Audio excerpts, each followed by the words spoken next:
let's get into it. Hello. Hello. Welcome to Movie Boners. How are you? I'm all right. Yeah. Yeah. I have a feeling Yeah. that as this progresses, it might get a little emotional, but doing well. How about Okay. you? You got the tissues? No, I should probably get some of those. I Yeah. have no shame. So Okay. if Good. I cry, I cry. Cool. Yeah, it's going to be a fun episode to have a lot to get through, have an entire topic to get through, and then also all of the movie draft to get through. We normally do the recap of the movie draft in the next year's drafting episode, but there is no next year's drafting episode since the show is ending, which is weird. I realize that I'm usually at this time of the year very deep in planning the awards show and working on PowerPoints and spreadsheets, several spreadsheets for the draft. And you get deep into it, man. I had somebody ask me the other day, what movies are coming out next year? And I honestly don't really know. I haven't even looked. I have no reason to look. I know the Odyssey is. I think the Batman is. I think no one knows if the Batman is or not. Are you kidding? I think Dune 3, but that's all I really care about. Yeah. So yeah, I've washed my hands of it at this point. But you had the idea for our last show to be a top 10 best endings as the ending of our show, which is a better idea than my idea. My idea was going to be hardest goodbyes, but I could only really think of two. I could think of Littlefoot's mom and when Atreyu says goodbye to Artax in the swamp in Neverending Story. I like how nicely you put that. When he says goodbye, there's screaming, crying, and then it just cuts scenes to more crying and loneliness. It's not so much like farewell. Yeah, it's this has ruined my life for the rest of my life. So I think, yeah, but I do know what came out this year, and now is, I guess, a good a time as any to check in on how that went and what that means. Well, I mean, at least you don't get to end the year with like your $4 billion movie, even if it is rapidly approaching after a week. Yeah, that's where we're at. So let me share this. I put together a fancy slideshow, of course. It's a fun little walk down memory lane as we review how the movie draft went, what happened, the good, the bad, the ugly of it. And yeah. So this is 2025 movie draft results. These are actually the top 4 movies of the year by IMDb rating, 2 of mine and 2 of yours. So we were close in a lot of ways. And so we'll get into recapping what our teams were for anybody that may forget. You chose the name Plan 9 from Planet Boner, which is a brilliant name, by the way. I love that name. Yeah.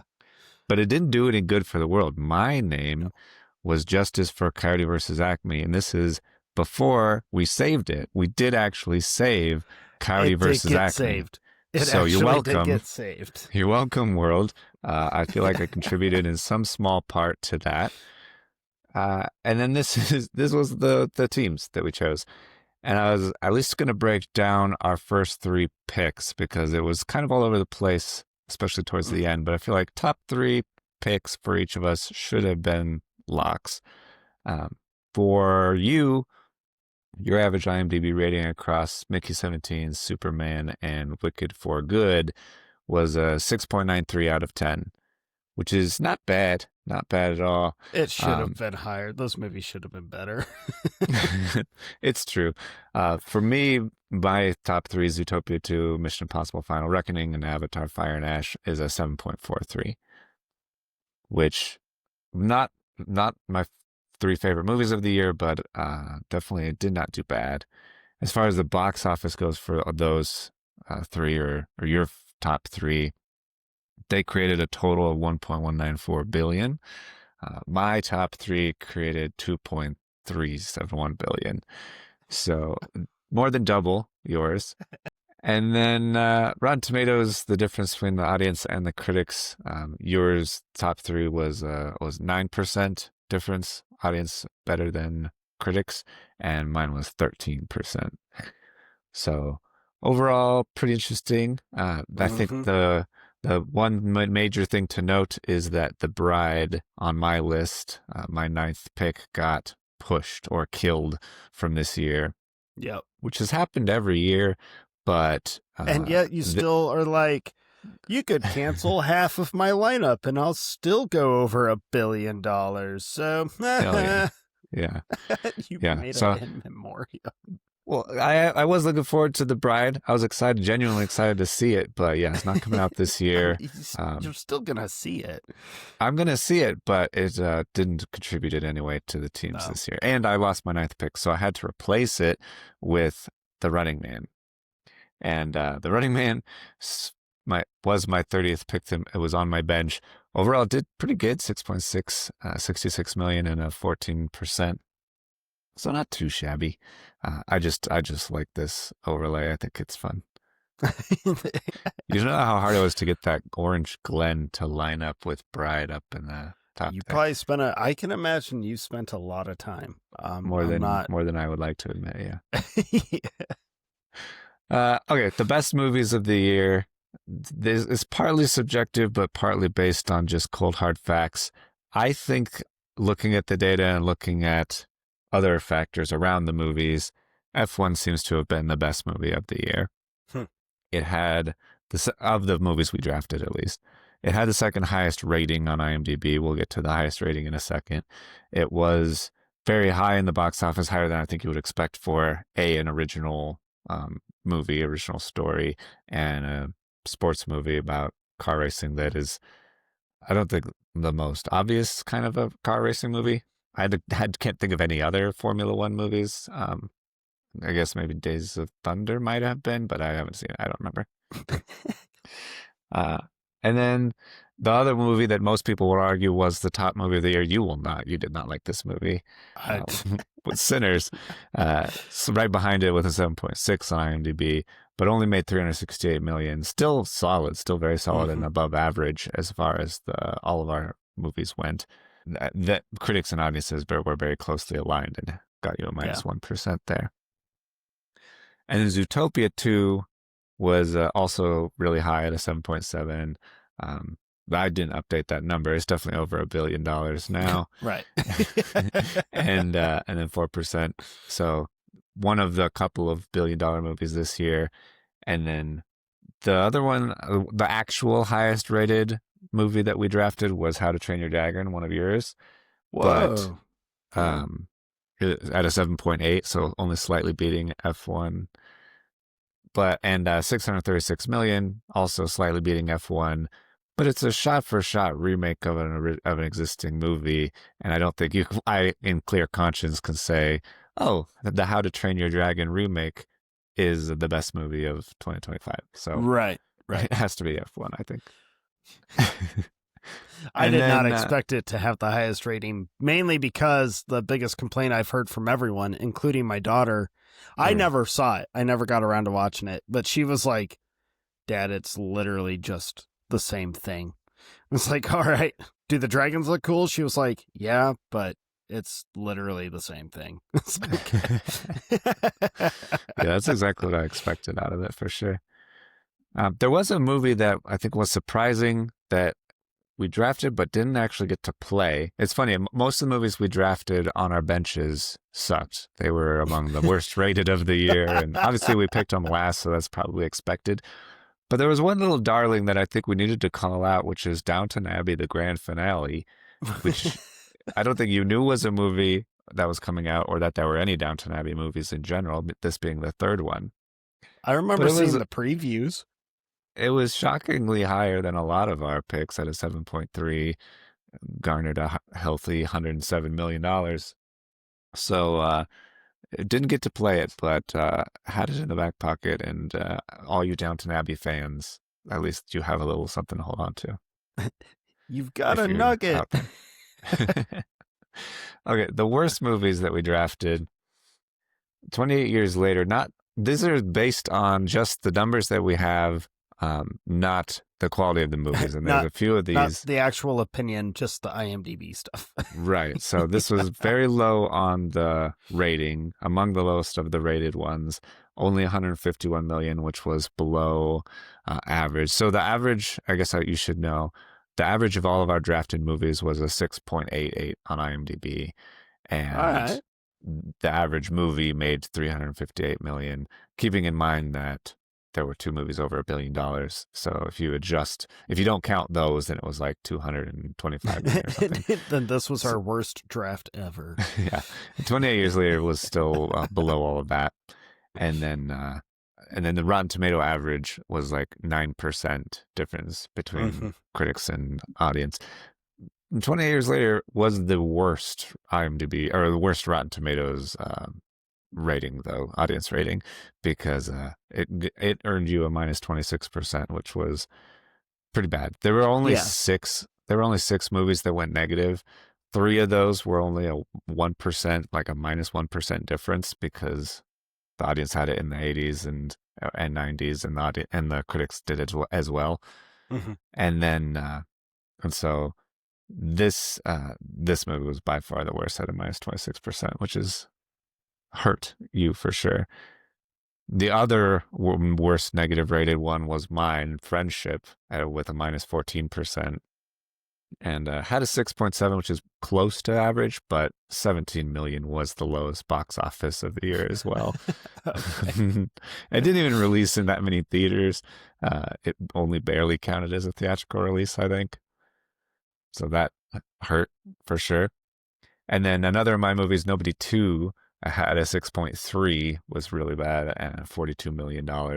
Good movie, really fun movie, but overall not great as far as contributing to my team. And then Mickey 17 doesn't look bad on paper at a 6.7 and 133 million. Like, that's not terrible as far as the history of the movie draft has gone. But it's particularly noteworthy being your number one pick. Dude, it had picks. so much hype going towards it. Like, I mean, that when we were finishing 2024, Mickey 17 was such a highly anticipated movie because it had been pushed back. The previews looked like a blast. Everyone was like, this is going to be great. And then, like, not a lot of people saw it. And I saw a lot. I have yet to watch it. But I saw a lot of people just being like, not good. Like, yeah, I saw a lot of people saying it was like mediocre. I'm interested in it. It wasn't one of my most anticipated movies. Actually, there's several movies of this year that was most anticipated by me that I just didn't get around to seeing. And I wanted to see it before this episode so I could at least finally talk about them, but then got bogged down in other stuff. Right. Holiday stuff and shows and all. You know those real. I do. And then so the Jurassic World is a tricky one because it is the worst rated movie of the whole draft that wasn't sitting on the bench. There were only two movies worse than it on the bench that we drafted. I think it was What I Know What You Did Last Summer at a 5.7. Or a 5.1, and then Until Dawn had a 5.7. Okay. But every other movie was over 6.3 except for Jurassic World Rebirth, which you can kind of forgive because it had $869 million and 20% audience rating. But that 5.9 was just pretty ridiculous. I don't think it was that bad. Like, no, you don't think it was 5.9? No, unless there is a justified reason to it, if this is what people are thinking. Yeah. The big reveal of the final mutated T-Rex that looks like the Rancor from Star Wars. Yeah, if they are giving it that low of a rating based on the design of that dino creature monster thing, then that's justifiable and that makes sense. But if it's for the rest of the movie's entertaining. I mean, if you went into a Jurassic World movie expecting deep story arcs and, elevated dinosaur horror, you've never watched the franchise. I know it's hard. I feel like so many people want the next Jurassic movie to be more like Jurassic Park and how incredible it was. But at this point, you should expect it's just like all of the Jurassic World movies. Yeah. Even when you get Yeah. a new director, and didn't Gareth Edwards do this? Mm-hmm. And it seems like it should be like an Alien run was where it's like we're going back to basics and or it's an elevated horror dino movie or something like that. But no, it's basically Fast and Furious with dinosaurs. Seems like yeah, people get eaten, and it is what it is. that's what it is. Yeah. All right. So there were some movies this last year that we did not draft that we still have a little egg on our face for ignoring that were better than a lot of movies that we did draft. Weapons, I think, was the best one, quote unquote, as far as IMDb rating goes. It has surprising 269 million. I think you would expect 50 million from a horror movie like this. Yeah. Really good movie. I really liked Weapons. But was surprised that it was as good as it was. Thunderbolt's another one. Didn't have much. I think we just had Fantastic Four. You had Fantastic Four. No other Marvel movies on the list even.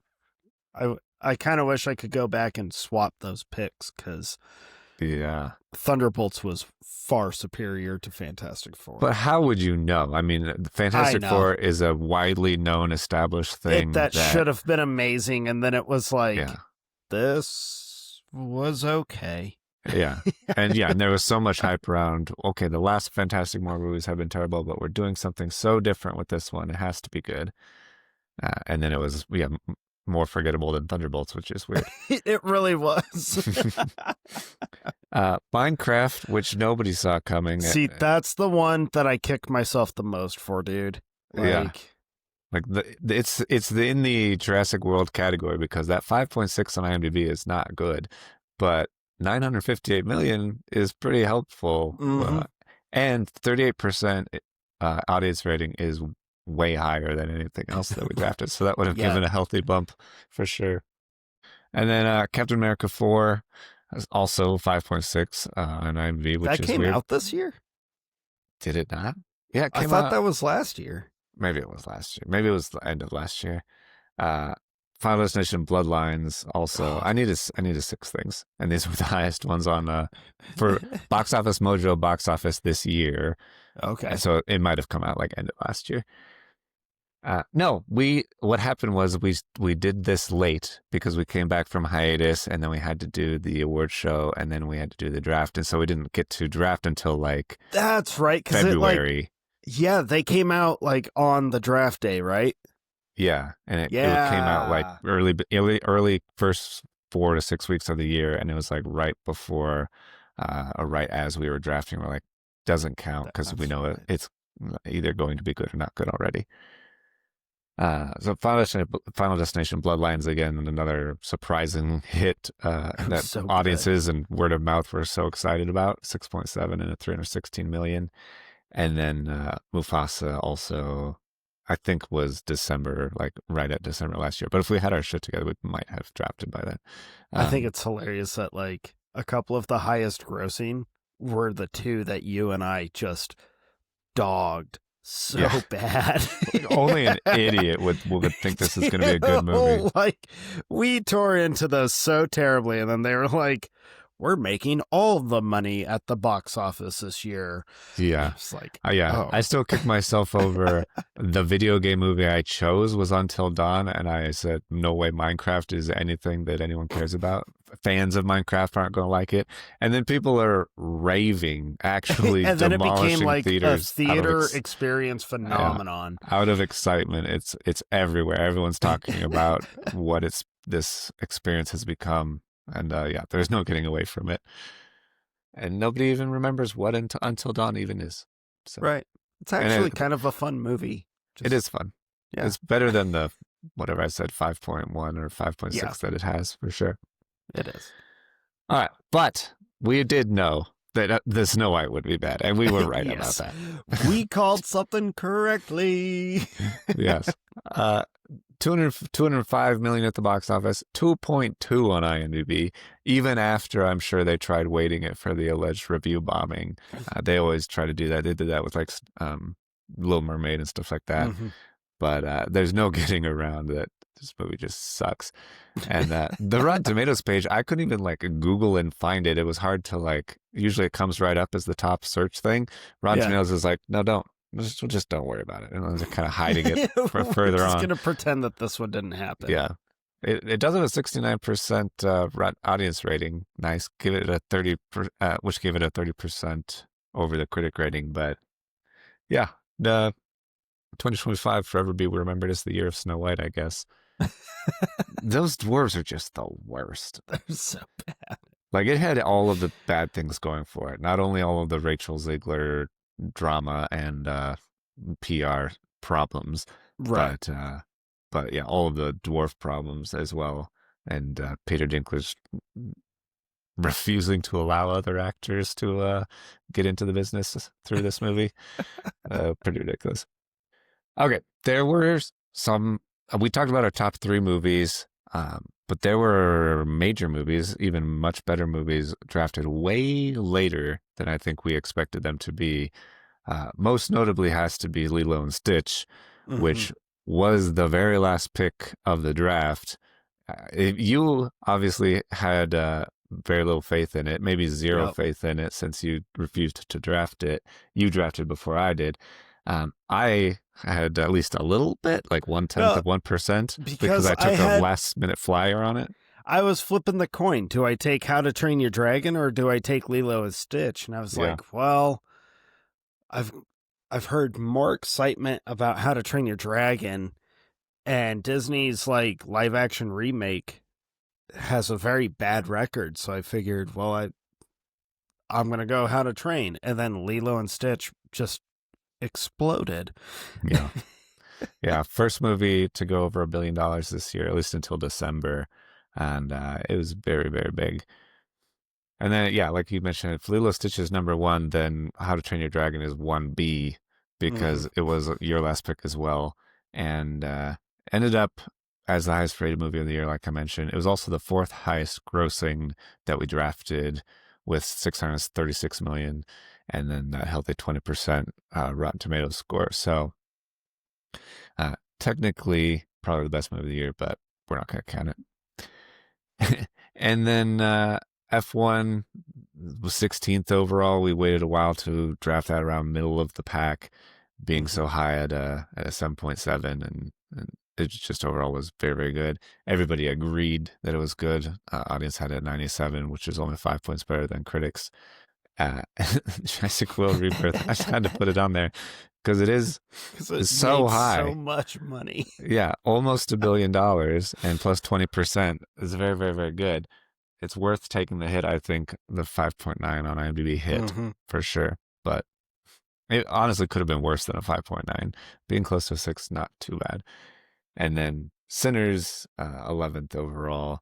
A lot of people would probably be like, oh, obviously, in hindsight, looking back, obviously Sinners would have been really high on the list, but we waited a while to get around to it. So, all right, so let's go through final scores and crown a winner. I put both these pictures here because I gave you shit for drafting Freakier Friday of all You things. did. And it But did so much better than Tron.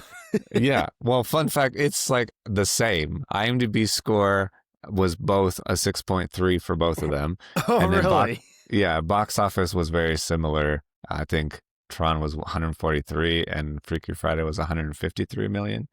So similar. Um, but I would not have expected that at the beginning of the year. So I take back what I said and Yeah. point for you. Not a real Yeah. point, but you get a little credit. I get a pity final point. Yeah, you did good. All right, so our overall IMDb average rating across the year and then up to the end, you did win out in that category. You ended up with a 6.95 overall, which was much higher than mine. Not much higher, a little higher than mine. And you nothing really changed. I feel like the check-ins this year were not that exciting because at all. it kind They of were stayed like the the same same for. thing forever. It's like Dustin still has the IMDb rating, and then Jake still has the other stuff, and that is pretty much the case. And it Yeah, a became little more and bit. more the case towards the end of the year, where the box office mojo rating, worldwide gross, blew up for me. Yep. Obviously, with the last couple of movies. So ended the year. I ended the year with 5,419,000,000 and change, which was quite a bit more than your, I don't know, 3 million, 3 billion something Right. score. Just a little bit. Just a little bit. Not quite double, but we're getting in that vicinity. And then the last category to determine the tie between those two, Rotten Tomatoes difference, I won that as well. So 14% there to win out. Again, nothing changed over the course of the year. I think you got down early and it was really, really hard to come back. Uh, I think this blip right here is you only had 3 movies come out so far, and then you had one movie come out that was pretty good, and that same day, another movie came out that was not It's good. not so And good. yeah, so your average out of 4 then was not very good. Like it just reestablished that Yeah, baseline. it just there was no redeeming that one. Yeah, yeah. So the winner of the day here is me with my belt and my Yep. fancy Yeah. uh looking championship. And finally, at last, we have justice for Coyote versus Acme, which is the most important thing. And your team name lives out into reality.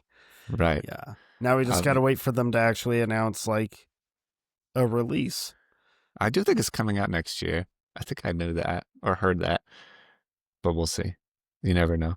It's true. So there's the final scores. IMDb rating, I was less than 1/10 of a point behind you in the IMDb rating overall, and then over $2 billion more, and about 9% more in the Rotten Tomatoes audience score. So that's that. I did want to do a quick recap of the last 4 years because we've done this for 4 years. There was an interesting trend, a couple of interesting trends I wanted to look at and point out. So across the 3 categories, the first year comparing who won and who didn't. So I won the first year taking the IMDb rating and the Rotten Tomatoes score, and then you had the box office gross. 2023 was your year, the year that you won. You won all 3 categories. You're the only one who has won all 3 categories, by the way. So congratulations for that. You'll always have that to take with you. At least I'll have that. Had a remarkable 22% Rotten Tomatoes score, and then the weird thing though. So we struggled to establish the format of the draft. This first year, we drafted 50 movies total. And it was also coming out of COVID. And so 13 of those did not get released, like 26% of them. And yeah, and I still won that year, even though 8 of them are mine. But you then swept all 3 categories in 2023. We drafted 74 movies that year, which was ridiculous. But we also knew that so many movies were getting pushed. We needed to take more. We added bench movies, which was part of that 74. So that's we did 35 each plus 2 bench movies each. And yeah, so it's clear why the box office was so high. It's the only time we ever went over 7 billion each. We both went over 7 billion in one year, which is crazy. And then we established in the last 2 years a normal 30 movies between the two of us. And so you can really only compare this year and last year as far as box office goes. But the interesting thing is in 2023, when you won, since then, you've made a concerted effort, it seems, to pick highest rated movies. Your IMDb rating, you've won both of the last 2 years, and it's been much higher than mine, or much higher than mine's ever been. And but your box office has not been anything. So my the last trend 2 was years. Dustin tries to pick good movies That nobody that goes fail to see. at the theater. Yeah. That's exactly what happened. And then your Rotten Tomatoes score has been much more sporadic. So I put these fun little gauges together that shows In the first year, down at 10%, then you're up at 22%, then you're down 10%, then you're down to 5%. Whereas I was much more across all 4 years, just in this one quadrant, around 15% overall, consistently there. So I thought that was kind of interesting and fun. Maybe I'm the only one, but it's my slideshow and I can do what I want. That's true. You can. I feel bad for the people not watching because they're like, what the heck? Yeah, this is just Jake rattling off numbers This for is just 20 Jake minutes. nerding out one last time. Folks, that's exactly what it is. It is exactly what it is. I don't get a chance to do this again. And so across all 4 years, I put all of our scores together for the last 4 years into one final ultimate score, and actually ended up at the same result as this year's, which is interesting. You won the IMDb average rating, and I won the box office gross and Rotten Tomatoes. Yeah. So almost, was that $45 billion accounted for between the two of us over the last 4 years? Mm-hmm. So that's, as if that matters. It doesn't matter at all, but it's a lot of movies. Pretty interesting. Yeah. And then one final recap. There is the $1 Billion Club to talk about. And there was some confusion last episode about who had what movie and what did well and all of that stuff. So I did tell you I would look back and figure it out and let you know. And I did do that. So 2022, we had Jurassic World Dominion. You had a $1 billion movie. Good. Just over, like $1.001 billion movie. And then I had Top Gun Maverick and Avatar. Top Gun Maverick is kind of the standard. It was almost $1.5 billion. And then Avatar, even though it was out for like a week and a half, made like $1.4 billion. Right. And then also in 2022, you had Doctor Strange 2 and Minions 2, which were like $950 million each. So close, but no cigar. You're using the wrong Mario poster. No, I'm not. No, wrong poster. Wrong poster. Glad you noticed that. Wrong poster. So you said last time that you had Mario. You did not. I had Mario. You had and Barbie. Mario? Yeah. You had Oppenheimer, which was almost $1 billion. They had $950 million. But I had Barbie and Mario last year. Oh, man. Yeah. And which is shocking because you won the box office just barely. It's because you had a bunch of like 950 million, 800 million, 700 million, 600 million movies. And I had a couple of huge ones and then a lot of shit ones, like 100 million, 200 million ones. And so overall, you did win that overall. But in 2024, you had Deadpool, Wolverine, and I did Inside Out too. And then 2025, you didn't have any either. So I put Avatar in. Even though it hasn't reached $1 billion yet. Well, who cares? We kind of already know it's going to, so that's not a shock. Yeah. So I'm going to laugh really hard if this is the one that does not hit $1 billion. Yeah. I'll have to issue a redaction. Sorry, everybody. So that's what the $1 Billion Club looks like. I guess, can come, but I am the president of the $1 Billion Club. All right, Jake. I can't even give you a hard time for it. Yeah, good job. Thank you. So yeah, there you go. That is the last movie draft that we know of. No new game next year. I am the undisputed champion of the world from this point forward. It's true. It's true. Although I thought about sending you a Money in the Bank briefcase that you could have and use to cash in at any point if you did want to challenge me and win the belt back. It's keeping the option on the table. The invitation is always open, but all right. Who knows what the future could bring. All right, so enough of that. Let's get back to our regularly scheduled program. 40 minutes later. Finally. A lot of that was you letting the dog out. That's fair. What new stuff have you seen lately? I did actually get around to watching a few new things. Woohoo! Well, because it was the Christmas time and because I am a sucker for Christmas horror, I watched a movie called Better Watch Out. It came out a few years ago, or a couple years ago. When did it come Sounds out? familiar. It's a home invasion Christmas horror movie. Yeah, is it a girl and a boy? Yes. Like teenagers? Yeah, Yeah. I know the picture. I may have seen it. I don't remember. But I know the 2016. poster. So it came out 10 years ago. Okay. Damn. Uh, it's so ridiculous. It is a very ridiculous movie. Um, but I was definitely entertained by how ridiculous it is. Like the whole premise, and it's one of those movies where if you watch it, it's so much better to watch it when you don't know anything about it, except that it's a Yeah. home invasion. I would greatly suggest that if you watch it, you just kind of let the movie be what the movie is. I'll say that. Just Mhm. let the movie be what it is. It's funny in messed up ways, but it was entertaining. So I enjoyed it. And Okay. a big shocker that came, or a big shocking thing about it to me was like the whole cast is Australian except for two Mm. actors, but all the kids in the movie are Australians and they speak in amazing American accents. Okay. Like to the point Interesting. where when I was reading about it and it said Yeah. Australia, filmed in Australia with Australian cast and crew, I was like, these guys, Are you sure? yeah, I was like, they sound like they're from here, the States, That's funny. not down there. All right. So good on those kids. And then my daughter and I saw the new movie called David. It's the Yeah. animated musical. Mhm. That was a joy. That was super joyful.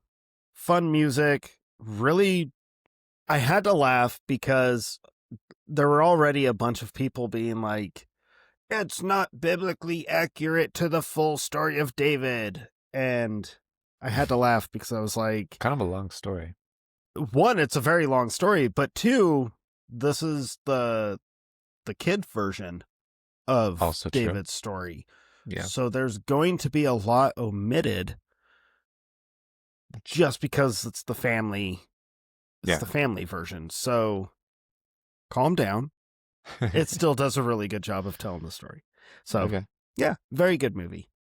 Nice. And then I saw a funny meme that was the David movie as Captain America in Endgame or whatever it is, and and then Avatar is Thanos, and it's like, and he's like, I didn't hear no bell. You know how Cap does.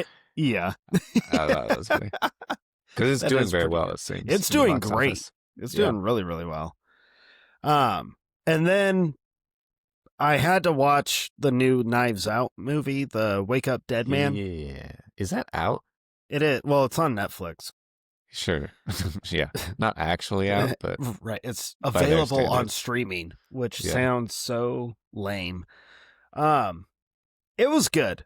It's good. It's way better than Glass Onion was. Okay. I still haven't seen But that either. man, I think you would hate Glass Onion so much. I think that That's what movie I'm would, worried about. I think that movie would make you mad. Okay. But when I was watching Wake Up Dead Man, it was like almost towards the ending where I felt like I had figured out Mm-hmm. the reveal. Like I was like, all right, You I solved the think this mystery. is the direction. So I was really bummed out that I was already kind of like pretty confident that I knew the reveal. Yeah. And then the reveal happened and I was like, oh, I did call it. Okay. So I was kind of bummed that I called it. And I also think that the Knives Out series, this trilogy or whatever it's going to end up being, Mm-hmm. I really wish it would have just stayed at the first one Okay. because Glass Onion sucked and this one was good, but it just tries too much and it doesn't have any charm like that first Knives Out movie has. Yeah. Like the cast isn't that entertaining. Sorry. You don't have the ridiculous characters that make you shake your head and laugh at them the whole time. Instead, it's just like, all right, so Ryan Johnson is mad at Christians. Cool.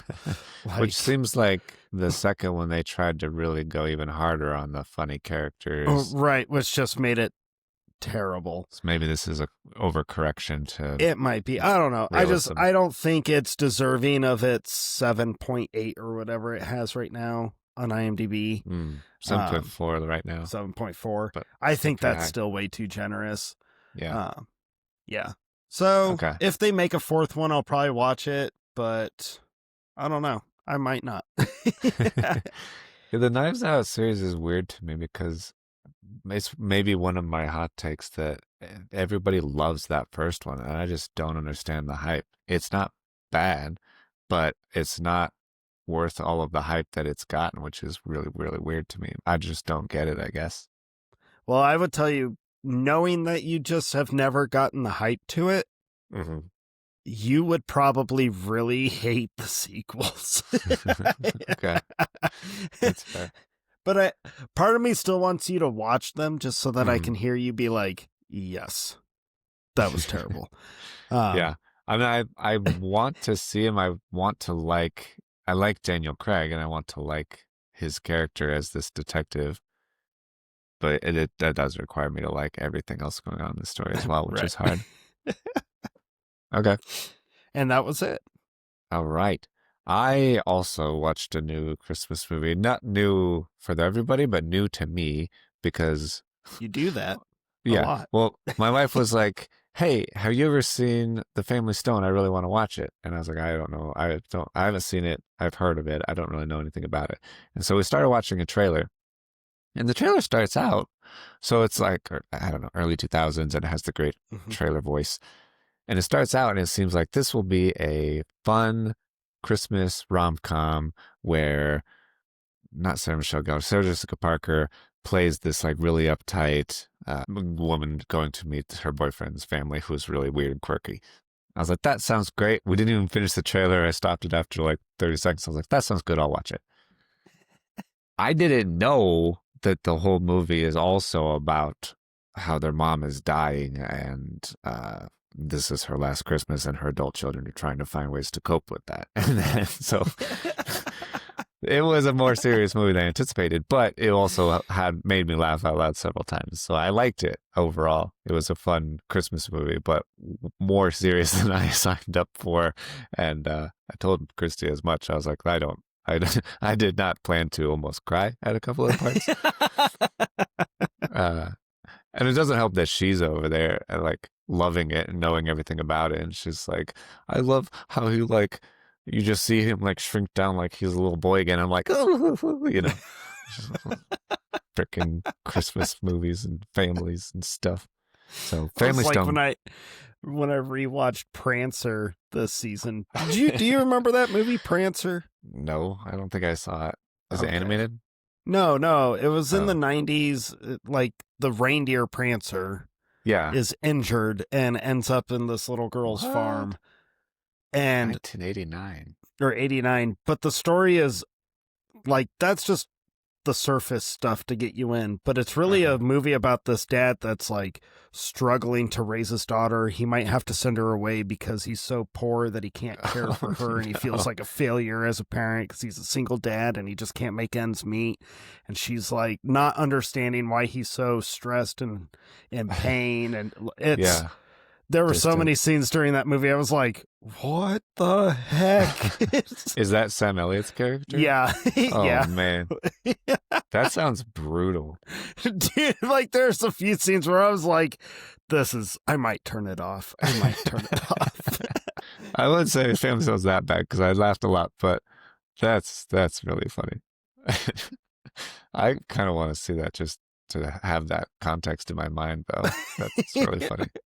And then I Sorry. started watching, got pretty far into a couple of series. So watching Living with Yourself, I think it's called, which is the Paul Rudd movie. So if you remember back to the movies that are scary but not horror movies episode, I talked Yeah. about cloning and how I overthink the ramifications of a clone running around in the Yeah, world. because multiplicity is apparently a Yeah. nightmare situation for you. Yeah. This is basically that. So living with yourself is Paul Rudd, who goes to a spa because they say that he'll help him become the best version of himself, and he will go from being like depressed and bored and manic and failure at work to being like really successful, really invested, have a great relationship with his wife and all this stuff. What they don't tell him is that what they actually do is clone him and replace him with a better version of himself, but then his bad version ends up accidentally living too. And so they both try to find ways back into this life, and he's in competition with this perfect version of himself now. And it's really good. Paul Rudd's really, really good. And it's really fun. But it also does more interesting things with the clone trope, I think. Like, as far as revealing that you have a clone, and what do you do when that becomes a thing? Most people just hide it for the entire movie and you never really find out. Yeah. They actually like take it a step further, and I think it's really interesting. Okay. So I like that. And then started watching The Diplomat on, I think it's also on Netflix, which is, it seems like it should be stressful. It's like a political thriller drama with Kerry Russell and Oh, Rufus okay. Sewell, the French bad guy from A Knight's Tale. He's her husband. Okay. And she's like supposed to be the ambassador going to some other country, and then is forced to go to England to be the ambassador there. And then all of these like situations happen, and she has to like sort it out and be taken seriously and all this stuff. And her husband used to be an ambassador, and he's like kind of trying to pull strings, but also getting her in trouble and stuff. It's like not stressful though. It's really weirdly fun to watch, Okay. and like everything is going wrong, and it seems like very high stake for everybody involved, but it's enjoyable, and I'm liking watching it for sure. There's 3 seasons of it. We're only, I don't know, 5 or 6 episodes into the So first season. are you enjoying it because you're like, huh, look at government officials fail? Haha. Partly. Also, I just All right. love Kerry Russell. I feel like for me, Kerry Russell's up there with Sandra Bullock. Like I will watch Okay. pretty much anything she's in. She's pretty great. Fair point. And then we watched this other mini. Well, okay, so we've been watching Stranger Things also. Stranger Oh yeah, Things. Stranger Things came out. What is it? The last half, almost last half of season 5, whatever they call it, volume 2, I think. Yeah. Yeah. And it's still pretty good. I think I have one more episode left until the finale, and it's good. But I have problems with just it feels like there's so much exposition, at least in the first episode or first episode of a half of the volume 2 part, because it just feels like Okay. everybody's this like 2 people discover they need to do something, and they talk it all through, and then they need to go and tell the group, and they need to explain it all through there, and then another group is doing something, and they need to explain what they're doing and why they're doing it, and there's just so much exposition. I'm like, why do you need to re-explain all of this all the time? I don't understand. It's annoying. And then there's just things that slow down the urgency for me. So there's a lot of Will being secretly gay and not sure how he's going to tell his friends stuff. Oh And joy. it's fine. Like I wouldn't say a lot, but it's enough that it's like, it's fine at the beginning of the show when nothing's really happened yet and you're just hanging out and talking. But at this point in the series, when the time is of the essence and you're trying to figure out how to save these kidnapped children and Mike's sister and all this stuff, I'm like, this is not the time really to be having this conversation on the roof of oh, how do you know, and how should I tell them, and how am I? And I'm like, this is just not. It's very obviously like, I'm sure somebody out there will be like, this spoke to me and really was the like, I identify with this episode and this character and all this stuff, and it's great, good for you. But for ordinary people trying to watch a show about the stakes and the characters and yeah, parallel universes. like it is completely unrelated. This is something you can do after you survive, and if you don't survive, it doesn't matter. It's not a real problem. Because the world is not going to end if you don't figure this out right now. It turns out there's a lot more things going on. So. Yeah, at least in my mind, in the context of the show, which I would think is what they want me to be doing. Nope. So. I would agree with you, Jake. I would agree with you. Like, there are other things to make your story about. Right. And then last thing we watched this series, I think it's a miniseries called Soulmates. Okay. Good Lord, man. You guys have just been cranking out the... Well, I've been working on Soulmates for a little while. I think it's 8 episodes, but it took a while to get through just because we went back and forth between watching it and not watching it. And I waited until I finished it to bring it up. It's very interesting. It's like, if you like Black Mirror, you will like Soulmates, because it is essentially the idea of if an episode idea for Black Mirror was stretched across 8 episodes, and that concept was shown from the perspective of a bunch of different people within that same world. So the idea is that this company has developed a test that you could take that will tell you who your actual soulmate is anywhere in the world, as long as your soulmate has also taken the test. So it's like Okay. 23andMe for the love of your life. And so, and so, and then that just creates this problem for people that's like, oh, I'm happily married, but could I be happier? Should I take this test and find out if there's my soulmate out there, and all the social pressures that come with it? And so each episode is a different couple or main character or whatever, and a lot of good actors in it. Bill Skarsgård is in it. Charlie Heaton is in it. The main girl from Succession, Sarah Snook, is in it. Charlie Heaton I mentioned from Stranger Things. So Malin Ackerman. Good show, good concept. I liked most of the episodes, which is kind of the thing with Black Mirror, that you have some hits and misses.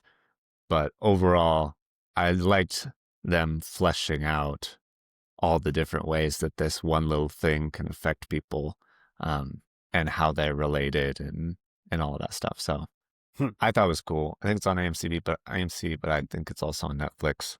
Yeah, I was just looking it up. It shows Netflix and AMC. Okay. So yeah, I thought that was cool. And then it kind of leads into another new thing, not a new thing that I watched, but a new thing I want to announce. Yep.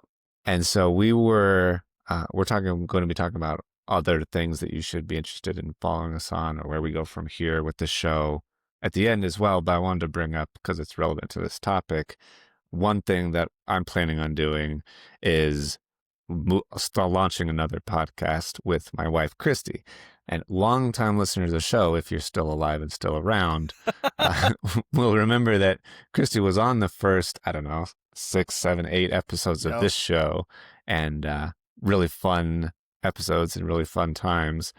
And we had this idea banging around for a while. We actually recorded 4 or 5 episodes back in like 2021, and then life happened and had kids and moved on and decided to shelve it.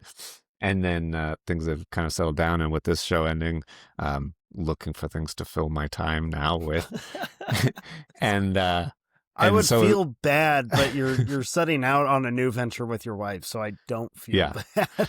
Yeah. So you should make sure you stay on the Movie Boners Instagram. I'll post about it there, and announce it more. Or you can follow this new podcast Instagram. So we started it. I haven't posted anything yet, but I probably will by the time this comes out. The show's going to be called Master Daters. So Movie Boners fans will like that double entendre title as well. So Master Daters, it's about, the concept is that it's essentially our date night. It's kind of ironic or facetious in the title, because we're not good at dating. Most couples feel like they have to get out of the house and go on dates in order to be successful and stuff. And we just have never been good at that.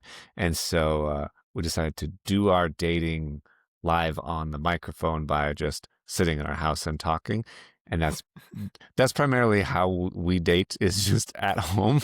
And so we wanted to do a podcast talking about all kinds of stuff, mostly about relationships and not just marriage, but dating and being single and divorce and sex and all that stuff, but also regular life stuff, because it's like the conversations you have while you're on a date.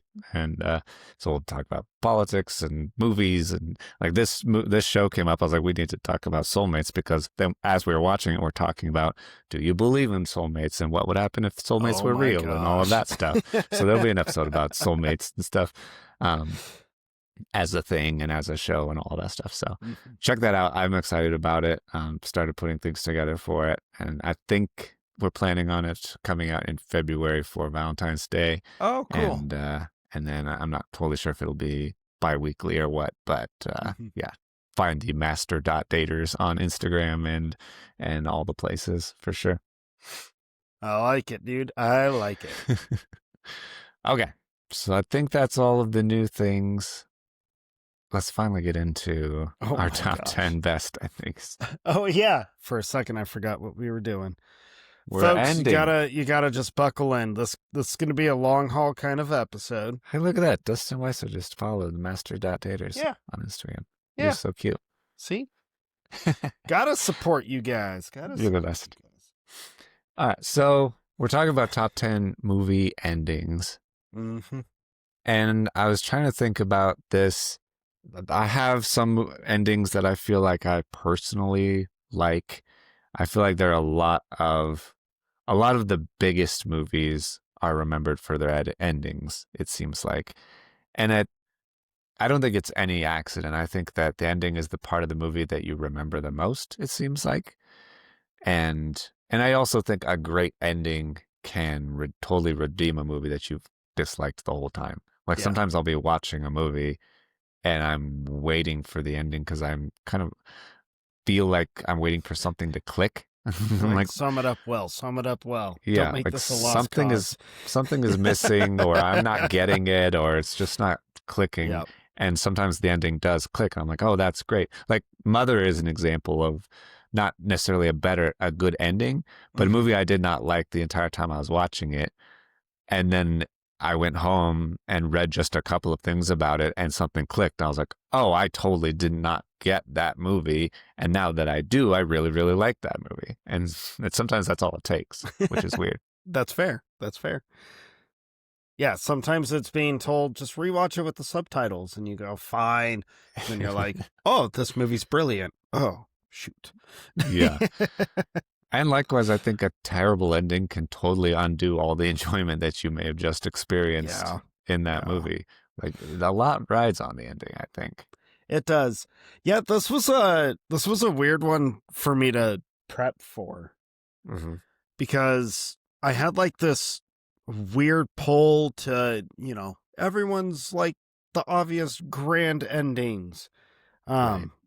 To which I will tell you, there's a couple that show up on my list, but you're over it. But it really came down to I was like, all right, trying to come up with the top 10 best endings of all time, and then being like, and this since this is the ending episode, I was Yeah. like, oh my gosh, I feel so much pressure on this. And then it was like, you know what? For me, the best endings aren't necessarily the most memorable part of the movie, but Mm-hmm. when I go to rewatch these movies, my excitement for whether it's the final act, final scene, final like 20, 15 minutes of the movie, whatever it is, the final niche or whatever, Yeah. when I am watching the movie that I know so well already, but the ending comes up and I either can't help but quote it as the ending happens, or I actually feel that surge of enjoyment and excitement come up Mm-hmm. as I get closer to the ending. Like that's how I ended up approaching my list. So my list is all about the top 10 that just when I watch these movies, I am getting amped for that ending. And that Yeah. kind of helped me like come up with it. And then I had to laugh because I was like, if there was ever an episode where Jake and I could probably go on for a lifetime, this might be the one. Yeah, unfortunately. So yeah, they definitely have those movies where as no matter how many times I've seen it, when the ending happens, I still get goosebumps. Yeah. And that's definitely several on my list like that. Yeah. Okay. Who should go? You want to go first? I think I went first last time. I I'm pretty think sure. All right. All right. Okay. Well, my number 10. Now, I'll also tell you, I went into this and was like, you will not, I'm going to challenge myself. So you will not have any of your top 10 favorite movies of all time on your list. And then that got shot out the window right away. So my pick at number 10. Yeah. I also tried to like combine different kinds of endings. Super exciting, super huge, subtle, like awesome character Okay. growth, some peace, some like freedom. I tried to run the gambit on this. Yeah. Uh, and so I'm going to start off with a very soft, subtle ending. And Jake, you're probably going to laugh because whatever reason the last couple of years, old people movies, as you have put it, just always end up on a list of mine. Yeah. But As Good as It Gets, I know it's on my like all-time favorite list, and it remains there. But the way that movie concludes, the quiet, kind of subtle way that it ends, where you have the most foul character maybe ever put on screen, to have so much like hope and sympathy for him as his character grows and is humbled for the last 2 hours, and it ends on just quiet. Mm-hmm. And it's like one of the most redeeming, it's one of the most peaceful conclusions to a movie I think I've ever seen. And it's another one. Actually, this was a movie that made me kind of revamp the whole list, where it was like, no, I get really excited about it. And I was telling like my daughter about that ending, and talking to a couple other people. And it was just like, when I talked about the movie itself and the ending, especially the joy I get from thinking about the final frame of the movie, I'm like, oh, of course. It's the like, As Good as It Gets, I will say this, is possibly the best movie of character development. Yeah. Or at least one of them ever. It's so flippin' good. So, yeah. That's my main takeaway. We did a whole episode on that movie, and I think the title of it was about character development in As Good as It Gets. yeah. And it's just, it's amazing. So, As Good as It Gets takes my number 10.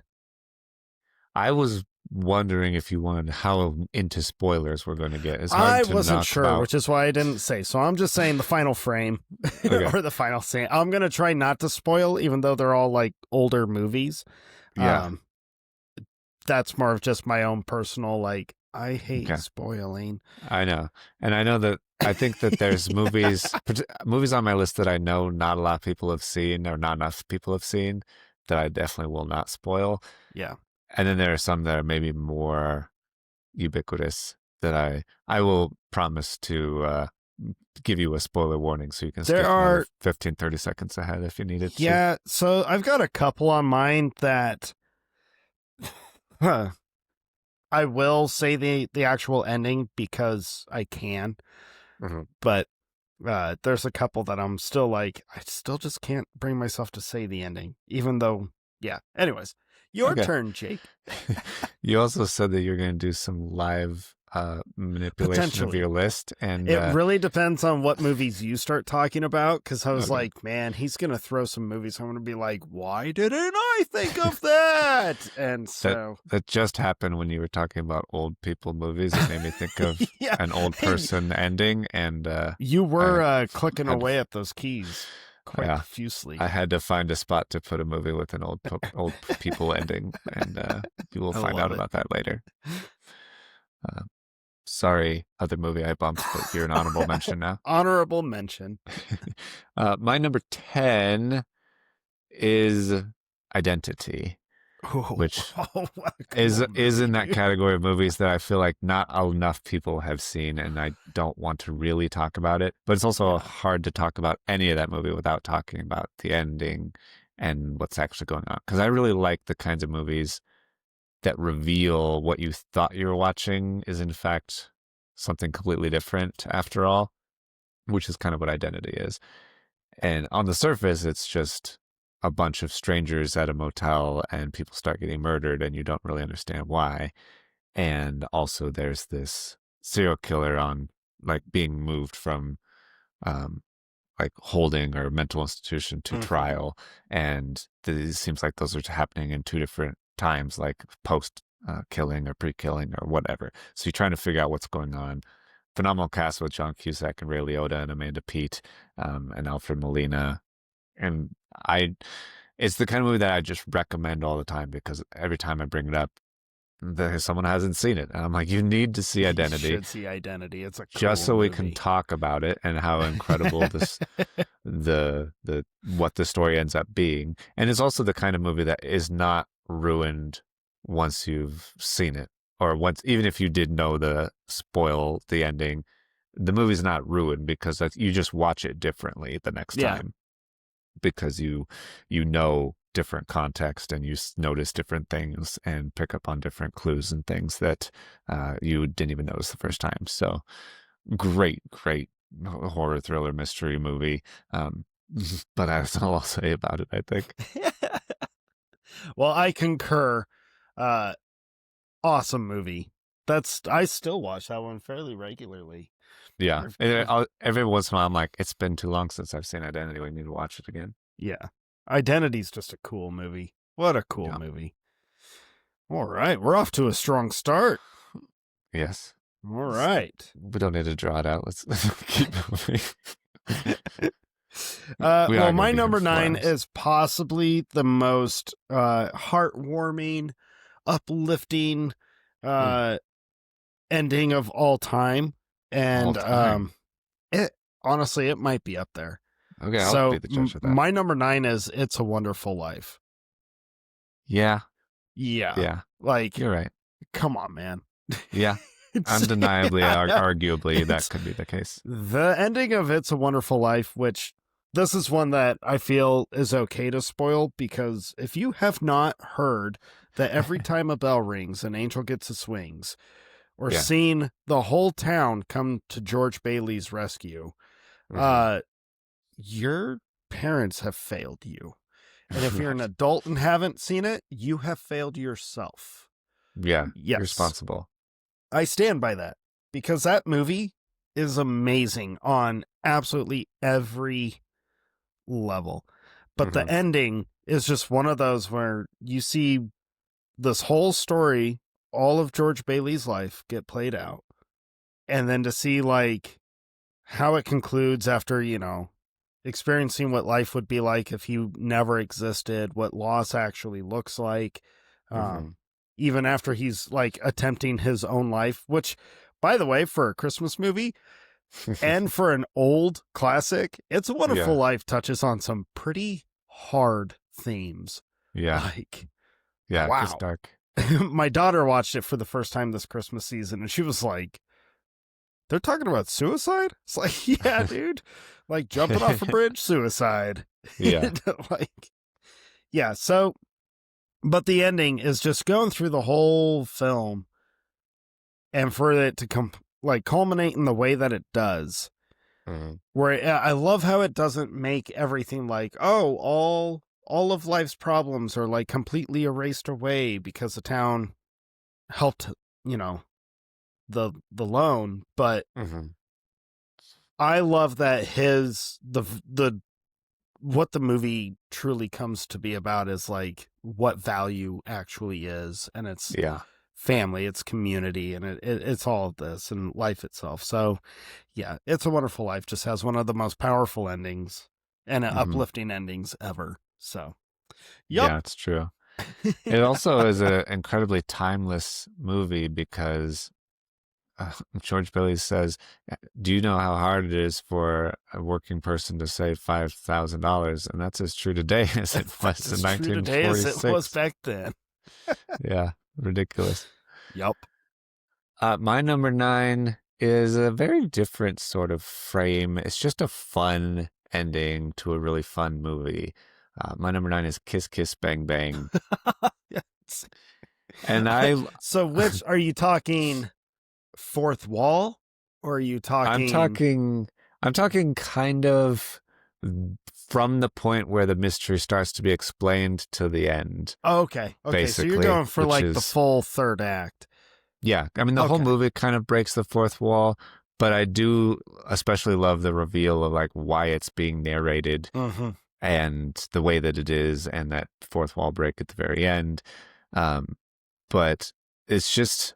As far as mystery movies go and the investigation and the tropes that generally go along with that, I think that the explanation of the things that you should have figured out and the things that you couldn't possibly have figured out, and is done among the best that mystery movies can do, and is done in a really fun way. And it's I think a perfect ending for that movie, or as perfect as it could be. And like when Val Kilmer, spoiler alert, when Val Kilmer comes back and from being presumed dead, and they explain it, and then and he's like, "But we're not bringing everybody back." And it's like George, like Abraham Lincoln walks in, and all of these other like characters. It's like, but not everybody. Just this really happened. He did come back. All of that kind of stuff is just really fun, and then kind of it sets up where they go from there Yeah. as far as these detectives and I don't know, makes you really excited, makes you really hopeful as if they are real people. And I think that's fun when you're watching a movie. That movie is just a joy. Really Like, is. that's one of those. That's a movie I wish more people talked about more often. Because Yeah. Kiss Bang Bang really is just. It's so much fun. It's just a fun movie. Kind of Yeah. like The Nice Guys, which is not my next pick. I was just thinking like, oh no, they share similar like themes. So, They're both Shane Black movies, I think. and they're both Shane Black movies. Yeah. Yeah. Yeah. All right. Yeah, there's exactly this, the same sort of sentiment. I just realized I should have led into that with my number 9 is also a Christmas movie Oh, because Kiss Kiss Bang Bang takes place Yeah. during Christmas. it's okay. But oh well, missed We'll that forgive you opportunity. this time, Jake. Thank you. Well, my number 8, I had to laugh putting this on here for a couple reasons. Okay. One, it's a sequel. Oh. And 2, it's an open-ended ending to lead Oh. into the finale. So I was like, does this one count? Because it's not like the middle of a trilogy movie. right. Yeah. But it totally counts because there's just something about the way it was shot, the whole setup for the finale. Mm-hmm. And it's one of the most exciting conclusions to like a middle part I think I've ever watched, where it's just so much fun to go from like some huge grand epic thing and then the final shot is the return of a character that you thought was dead from the first one. And it's like you go from just being like, whoa, this was heroic and epic to like, oh my gosh, let's go. To do that like flip in a matter of 5 minutes is a lot of fun. So my number 8 is Pirates of the Caribbean 2, Dead Man's Chest. Okay.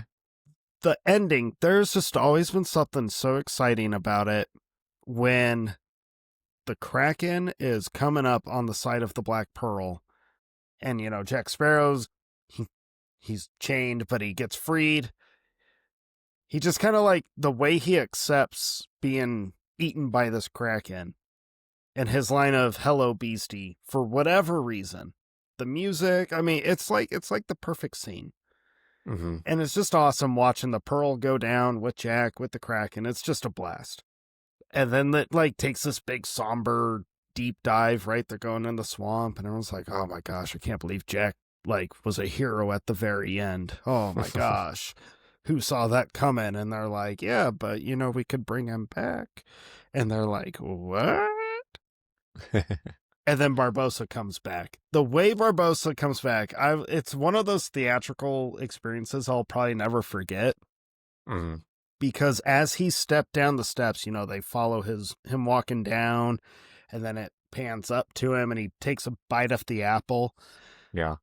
I remember everyone just losing their minds because it was so much fun seeing him come back, and it was like perfectly set up. It's fantastic. Good job, Gore Verbinski, for setting up such a great conclusion.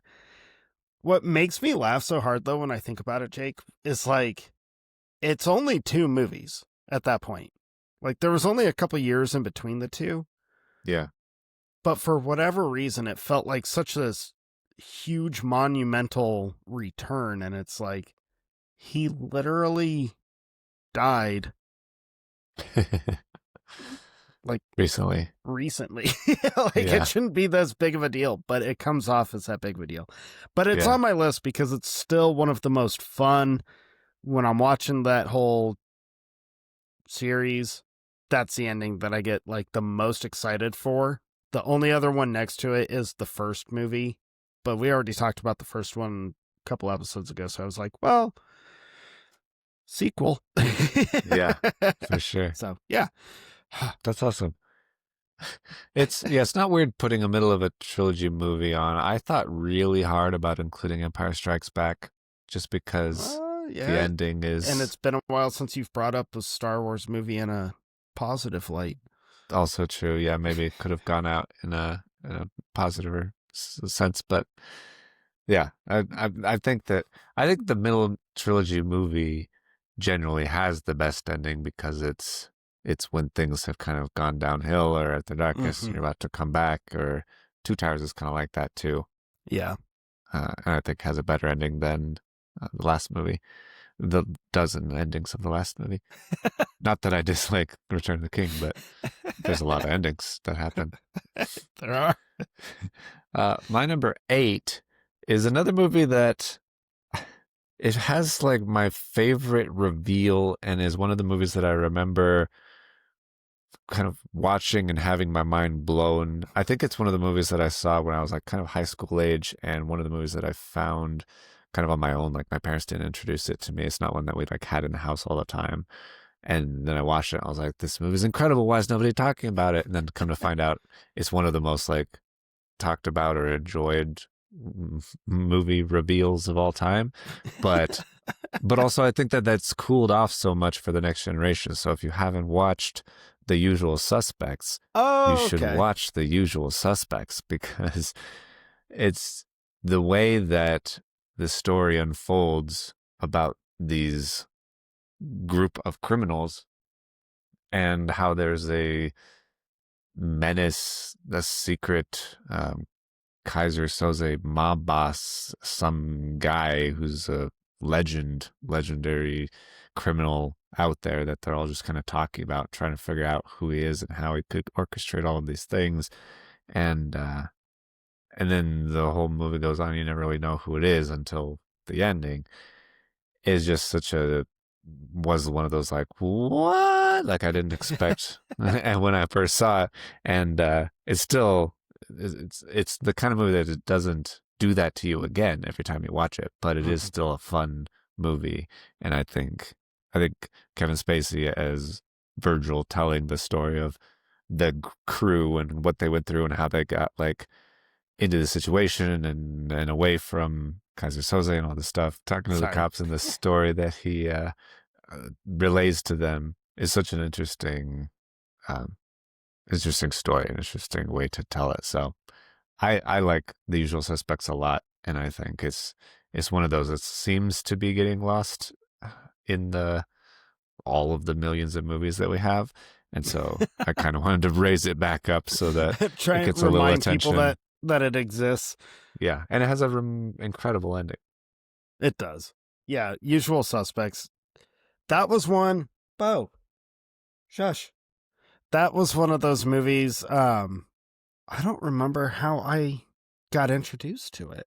I can't remember if my dad told me to watch it or not, but I definitely remember the reveal and being like, what? But not necessarily because it was mind blowing to me, Mhm. but because I forget which movie had done it. There was a spoof movie done that Mm. spoofed Usual Suspects. And so Okay. my big, like, what was more of the, like, oh, this is where it's from. Like, all Yeah. right. I get that reference now. That was what mine Yeah. was. Um, Yeah. Not to That's take funny. anything away from Usual Suspects. It's a really cool movie. Yeah. Like those, I spent the entire movie, like most people, I'm sure, thinking that it had to be Gabriel Byrne's character. I was just going to say, like, I remember, I'm probably way overthinking it, but there was like a time where Gabriel Byrne just seemed to be And like the everything. dude. Yeah. Yeah. I didn't know it was written by Christopher McQuarrie though, who did Top Gun Mission. Maverick and all the Yeah. Possible movies. Yeah, I didn't know that's that. crazy. Oh, that is crazy. Not directed. Bryan Singer directed it, but Right. that's cool. Well, I think it's funny that your number 8 is a twisty movie because so is my number 7. So good segue. Nice. This was a movie that completely blew my mind. Mm-hmm.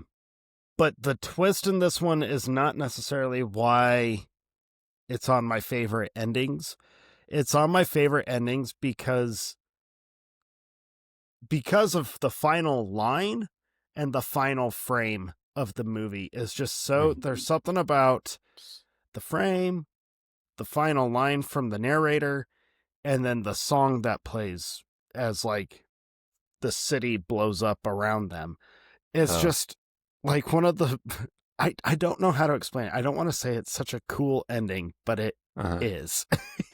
But Yeah, Fight Club is my number 7 because yeah, there's for just sure. like the twist is awesome. It really is. But there is something about when the narrator and oh my gosh, I just blanked on her name. Uh The girl that is in every the Tim Burton girl. movie. Yeah, Yeah. When they're standing there watching the city, like the buildings come down, and all he says is, "You've met me at a very interesting time in my life." I'm like, it's perfect. It's yeah, so good. And then you got the Pixies playing Where Is My Mind? It's just, I love that ending. I love that yeah. ending so I much. love that still in particular. Like it's a great way to Right. end it with the city blowing up behind him, and That final frame is just yeah, incredible. the way Um, Fincher posed that and executed it is definitely yeah. perfect. And then to include the joke from early in the movie, like the most inappropriate Easter egg ever. Um, Yeah, yeah, it kind of reminds you to laugh a little bit because everything's just kind of a joke. But yeah, Fight yes. Club had to be on my list.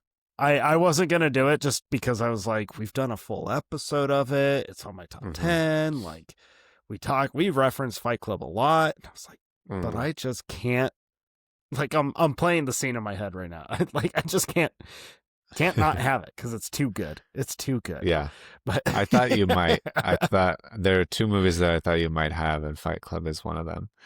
oh, We'll well, see if now the I'm other one curious to is. know if the I've, second one you're predicting shows up. I am too. I put it in my honorable mentions just to make sure that we talk about it if you didn't. So, Okay. my number 7 is also a twist movie, but and also also a movie we've talked about previously, sort of. We haven't talked about the ending in particular though. So in my top 10 foreign films, I had the movie Incendies, which is Denis Villeneuve's, I don't know, third or fourth movie. Yeah. So don't say too much of it if that's your pick because I haven't watched it yet. Okay, I don't want I you to will not. spoil it. I wasn't planning to anyway. Okay. It is among the probably the movie actually even more than Identity that the least inclined to spoil, just because it doesn't have widespread viewership yet, and and the ending is way more impactful than Mhm. than Identity and all of that. But it's a phenomenal movie about these twins, brother and sister, who get two letters, each have a letter that they're told by their mother in her will after she died that they need to deliver. The girl needs to deliver a letter to her father that she had never met, and that the brother needs to deliver a letter to their brother that they didn't even know existed. And then the whole movie just kind of takes them, they're in Canada, but it takes them to the Middle East. And the movie becomes about finding out what their mother's life was like before she immigrated to Canada and kind of all the things that Okay. she went through, that she grew up kind of in the Civil War in that area, and the kind of the things that she had to endure and the character that it built in her and things that they didn't even know she had been exposed to or affected her or anything like that. So they kind of get to know their mother in an interesting way, um, and then end up delivering the letters, and it's very very interesting, very dark and sad and serious, but incredible at the same time. So it is a very very good movie, and you should watch it, and you will like it. It's a mystery. It's in French, partly, mostly, and it's really good. Yeah, I don't doubt that I will enjoy it. It's been on my list since you brought it up from it wasn't just the foreign episode. You brought it up again for something, and I can't remember if it was just general Mm. conversation Hmm. or a pick. Either way, it's been on my list, and I just, while you were talking about it, I was like, is it streaming yet? And it is. So Nice. I guess I'll just text you. Yeah, no update. Oh, Sorry, yeah. listeners. That was a I weird will. moment. I can tell Oh, you. I can put on Instagram what word. Dustin says later. I say, "Hey guys, Dustin saw uh Incendies and he liked it." I most likely will. The crazy Um, thing is, it's based on a play, and it's really hard for me to imagine a play that's so dependent on its locales and environments. At least the okay. movie itself seems to draw so much from that, From and the environment. yeah, and the Mhm. environment and the chaos and the civil wars and all that stuff. And so it's very weird. But Denis Villeneuve worked really hard to convince the playwright to let him adapt it, and he was so confident that he said that he what he was seeing in the theater was in front he was sitting in front of a masterpiece. Described it as a modern story with a sort of Greek tragedy element, which I think is absolutely true. So That's you should awesome. see Incendies for sure. Well, that's the goal. um, well, my number six is possibly one of the funniest, uh, most ridiculous, just kind of like take a breath after all the insanity and chaos and screaming that just happened. Um, Yeah. and I still find myself still kind of laughing by the time she lights that cigarette. But my number six is Ready or Not. Yeah. Yeah. Like That's a I great know ending. I haven't watched the trailer to the second one coming out yet, mainly because I kind of don't want to. I don't know Yeah. what it's about. I kind of just want to watch the movie because I All love I the know first is one so much. Sarah just, I almost did it. Sarah Michelle Gellar is in it. That's all I Okay. know. Yeah. I haven't watched it either. But this is one where it's like it's not just the final shot, but it's really the finale. Yeah. Um Around the table with all the blood and the fire. Mm-hmm. That it's one of the funniest, just kind of like, let's wrap this up kind of endings, which I actually really love how rushed it kind of seems and how it's just kind of like, yep, we're just gonna do this. Like, Yeah. time to move on. I love it. Sometimes that kind of bothers me in movies, but it works so well for Ready or Not. And then yeah, as everything's burning and she's just the wedding dress, the yellow high tops, and the Mm-hmm. cigarette. I'm like, it's just It perfectly sums up how much she's been through that night. right. I think that's why it's so high on my list because it's just so great. Like, she's just kind of like, I don't even care. Yeah. Like, I'm just let me breathe real quick, which is funny because she's smoking a cigarette. But Yeah. I mean, the movie as a whole is one of the most enjoyable horror comedies ever. It is. But for it to Top. conclude in those final like 6 minutes is just it's one of the most entertaining endings ever, and that final shot is just brilliant. So Mm-hmm. it's on my list pretty high, mainly because I love that movie so flippin' much. Yeah. Yeah. It's going to be hard for a sequel to follow up and be as good. Try to go into that with some grace, but I have Yeah, high expectations. I'm gonna have to watch that one just basically being like I have to try to get myself to watch it as if it's not a sequel Yeah. and almost in the same way that I watched the first one where it was like on a whim. I got to try Mm-hmm. and like trick my brain into watching it. But yeah. Yeah. I'm so excited for it still, though. My number six. This is one of those movies that I just love so much that I smile like from the opening line of dialogue. And it's a funny movie, but it's also not a funny movie. It's a dark comedy. It's a black comedy, probably. It's one of the most serious comedies I've ever seen. Um, In Bruges, you know exactly what I'm talking Yes. about. Yeah. Yes. Yes. It is also one of the best writer director feature like first movie feature movies debuts that I think I've ever seen. Martin McDonagh, um, what he does with the dialogue and the story and the framing and editing is just masterful. It's like a once in a lifetime kind of movies. Good movies, I think. Bruges is so ridiculous.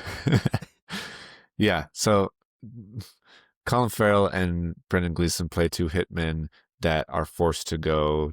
They're from the UK, but they're forced. The hit goes wrong, and they're forced to go into hiding in Bruges, Belgium, and Belgium? and just the way that the dialogue is written, the way that they deliver it, and they play off each other. I also think it's potentially one of Colin Farrell's best acting jobs. Every single second that he's on screen, I'm just engrossed in like every little facial expression that he's making, whether he's annoyed or pissed or like afraid or whatever. It doesn't matter. He's a He just does such a spaz good in that job. movie. Yeah, he's so good.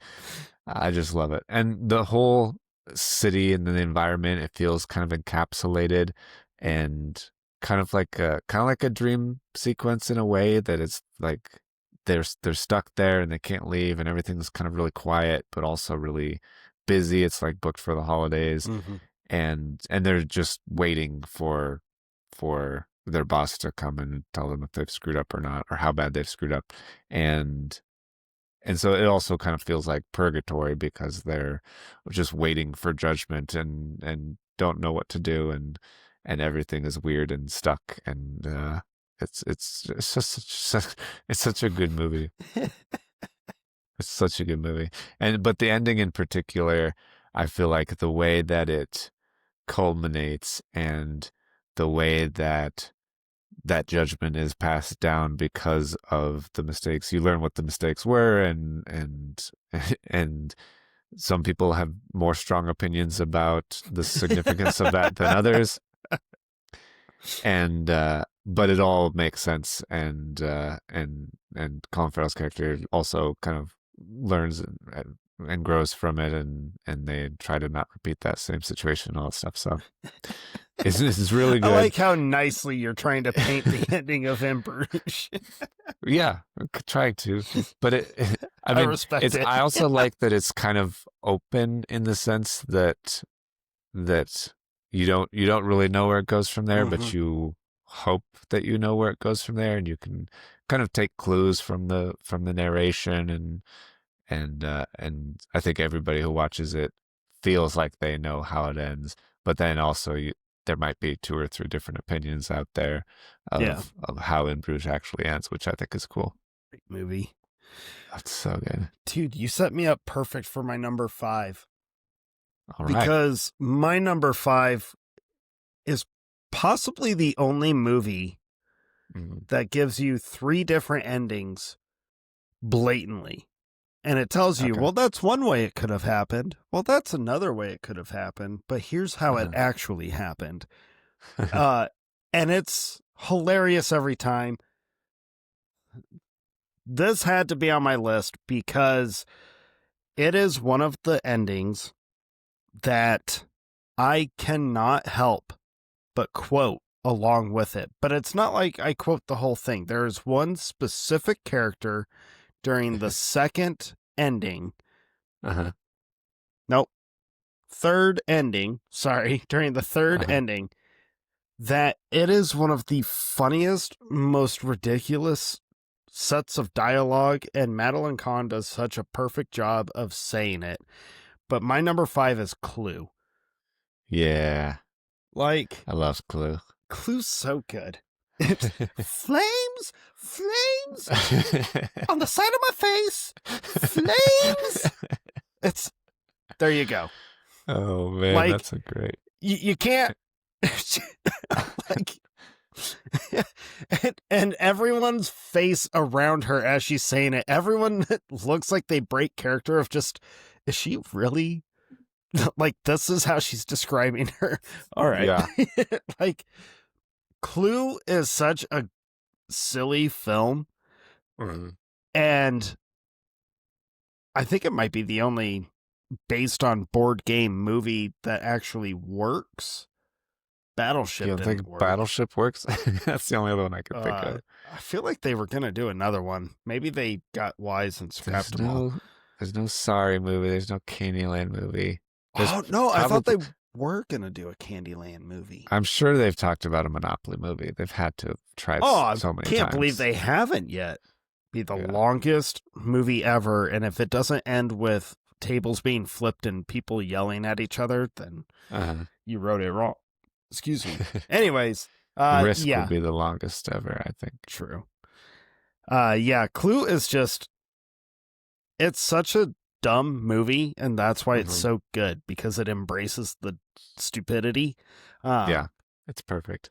And yeah, getting 3 different endings that all share like same lines or same explanations, but it's it's kind of switched up to fit the killer in that ending.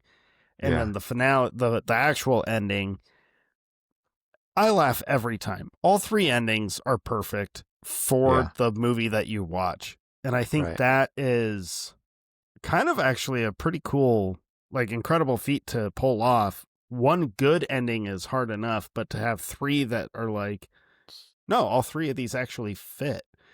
Yeah. Is fantastic. So, Clue. Yeah, that's a fantastic one. I didn't even think of Clue, but I completely agree. It's the ending in particular is really, really good. Yeah. And unique, I think. Yep. I told you I didn't do it. Right. It's always the butler. My number 5 is, we're getting towards the top half, and I've been shuffling things around this entire time we've been talking, and I'm pretty sure my number 5 is this movie. Yeah, it will be. I'm going with this movie. My number 5 is Shutter Island. I wondered. I was like, when I was going through all of my endings, because I didn't want too many twisty films on my list, but I thought of this one. I was like, I wonder if Jake will bring this one up. The thing about Shutter Island for me, and I didn't include it, I didn't even really think of it as a twisty ending, because obviously there is a major twist and there's a major reveal as far as what Andrew Latis is doing on the island, investigating the disappearance of this lady. But that's not the ending to me. The ending is after that. Yeah. The ending is when they're sitting on the steps and he asks that question. The dialogue. Yep. Yeah. About, do you think that a good man, whatever he says, I didn't write it down, but do you think that a good man can go on living or die knowing who he really is, that kind of thing? That's paraphrased. That, I didn't get it the first time that I saw Shutter Island. I was like, oh, that was a cool movie. I like that movie. And then I saw that movie years later. I was like, wait, does that mean that that's happening? Like, I completely missed the point of Shutter Island until I rewatched it.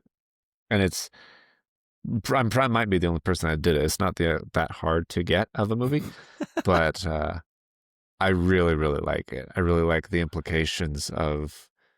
I'm going to talk about spoilers for 30 seconds. So I was going to say, we did a whole episode on the movie itself, folks. So that's true. You're always welcome to go and revisit the full deep dive into it, because I think to explain the weight of the final line, like what you're talking about, you really do have to go through all the details throughout the whole movie, because Shutter Island is not a movie that you're just like, beginning, middle, end, and that's it. Like, there's a lot of stuff in it. Yeah. That's intentional. That seems like, wow, there's a lot of mistakes in the movie. And you're like, oh no, every choice was intentional. It's on purpose. Yeah. So I'm trying to help you not spoil it. The ending is one of the most weighted endings I think I've ever seen. So I'm with you on this one. That's a great, great ending. Yeah. But I think I like that he has good reason and that the audience and Chuck's character gets what's happening by him asking that question. When he asks, which would be worse, to live as a monster or to die as a good man, and then just walks away, that you know where his head's at, and you know what he's choosing and why he's choosing it. in such a powerful way. Yeah. So, and that's not a twist. That's just Right. that's just the ultimate ramifications and the closure for that character after the twist, Yeah. which is cool. It is cool, Jake. It's super cool. Shut up. It's not that cool. That sounded way more sarcastic than I actually meant for it. I'm sorry. Oops. Anyways. Wow. The top 4. Okay. Well, Top 4. my number 4 is a movie that I always kind of laugh because I feel like you and I may be a couple of the only people that love this movie as much as we do. Okay. Which doesn't narrow things down. Yeah. But I know this one is like an all-time favorite of yours, and it is a pretty incredible movie. But the thing about this movie for 3 hours is awesome, but the final 15 minutes of it is some of my favorite stuff ever, because it takes every comic book trope and just kind of like flips it all around. But my number 4 is Watchmen. Yeah. From the investigation into like the reveal of Pyramid Industries Okay. up to the final shot. Yeah. It's when I watch Watchmen, I almost feel bad because I spend like over 2.5 hours being like, cool, yeah, great fight scene, awesome, cool. Let's get to the ending. Like, let's do this, because I love the editing of the end of the movie. I love the way it all plays out. I love the reveal. I love the dialogue. I love the conversation about the reveal. That might be one of my favorite things ever. And I don't necessarily want to say it because it's just too good. So Yeah. it's just too good. It's great. But the nail in the coffin for me of why Watchmen has one of my all-time favorite endings ever really is when it's back into the little newspaper shop and they're like, there's nothing to write about. And he's like, well, just look in the crank files, and the journal is sitting there. And it's like, after all that you just watched of how many things went wrong and terrible and devastating, and then it's the journal and the song, Desolation Row by My Chemical Romance starts playing. It is just the way that it's all edited together is one of the most exciting sequences to me. And I know it doesn't sound exciting because I'm saying, oh, it pans in on a journal, but it is so exciting because of the implications that Right. That's what I was going to say. The implications that the hero wins and saves the world by sharing this information is cool. It's amazing. And so Watchmen, like when we first talked about this episode, Watchmen was the first movie that popped in my head because I was like, dude, it's one of the most exciting, fun endings ever for me, because I get pumped up when it's like, when the jelly hits the shirt, immediately I'm like, here we go. It's awesome. So, Watchmen. People who have never seen Watchmen are like, when the jelly hits the shirt, how can that be cool or interesting? It's just watch the movie. It's full of Easter eggs, and it's full of like panel for panel shot of the original book. Not complete, but as close as I think you can get. So as close as I think you should get. Like, I don't have any problems with the changes it made in that movie. It's really, really good. It's been too long since I've seen it, but it's perfect. I love it. Yeah, and you're right. We are in the minority of people that talk about how amazing that movie is. We Fair are. point. Yeah. Okay. Well, that's interesting that that's the first movie you wrote down, because I think this might be the first one that I wrote down. It's probably the movie I think a lot of people think of when they think of like a movie ending, and everybody talks about it and everybody is trying to figure out what it means and all of that stuff. Inception is my number 4. See, there's not a lot of mystery because Nolan even already came out and said what it is. Yeah, but I think for most people that watch it, you just watch it and you try to figure it out based on what you have in the moment in the movie, That is true. And then you either aren't super nerds like us, where you try to figure it out or decide for yourself or whatever. Most people I hear are like, "What does that mean? What is happening? What's going on? What does that mean?" And I hear that a lot. And I love Inception. I love what it does. I think Christopher Nolan, in general, typically is really strong at writing endings Mm-hmm. and filming endings and directing endings and all the things he does. Um, Interestingly, I also love the movie Interstellar, but on every level, but I think that the ending is the weakest part for me in Interstellar, just because I have such a weird hang up about Cooper not staying and with Murph when she's like old, Okay. and he's just like, "Hey, how's it going? The rest of your family's gonna come see you. I'm gonna take off, even though I've been gone your entire life." Like, that's so weird to me. But I'm sure he has his reasons, and I'm still fine with it. I love that movie. But the Inception ending, it's just way up there as far as iconic endings go. Mm-hmm. I think that you've watched this entire adventure, all of the exciting things that have happened. You've gone so many layers deep into dreams, and you've learned all these new rules about what it means to be dreaming or to be awake, that you need to have this totem to be able to tell whether you are dreaming or awake, because there's no real way to know, and you could just be stuck dreaming for the rest of your life, and that would be probably terrifying, but also not, because it could be awesome. And so it's a little enticing to want to be dreaming all the time instead of being real life, because real life sucks. And so it's just a complicated and fascinating movie, and you learn about getting out of it, and you need a kick, and you need all of these exciting things to happen, and you need to synchronize kicks in order to get out of so many levels. It's a complicated movie, but the ending is fantastic for me, just because of the spinning top on the table, Mm-hmm. and whether that's really his totem or not, it doesn't really matter, because if it is his totem, that's fine, because he lets it spin and he doesn't need to know if it falls or not.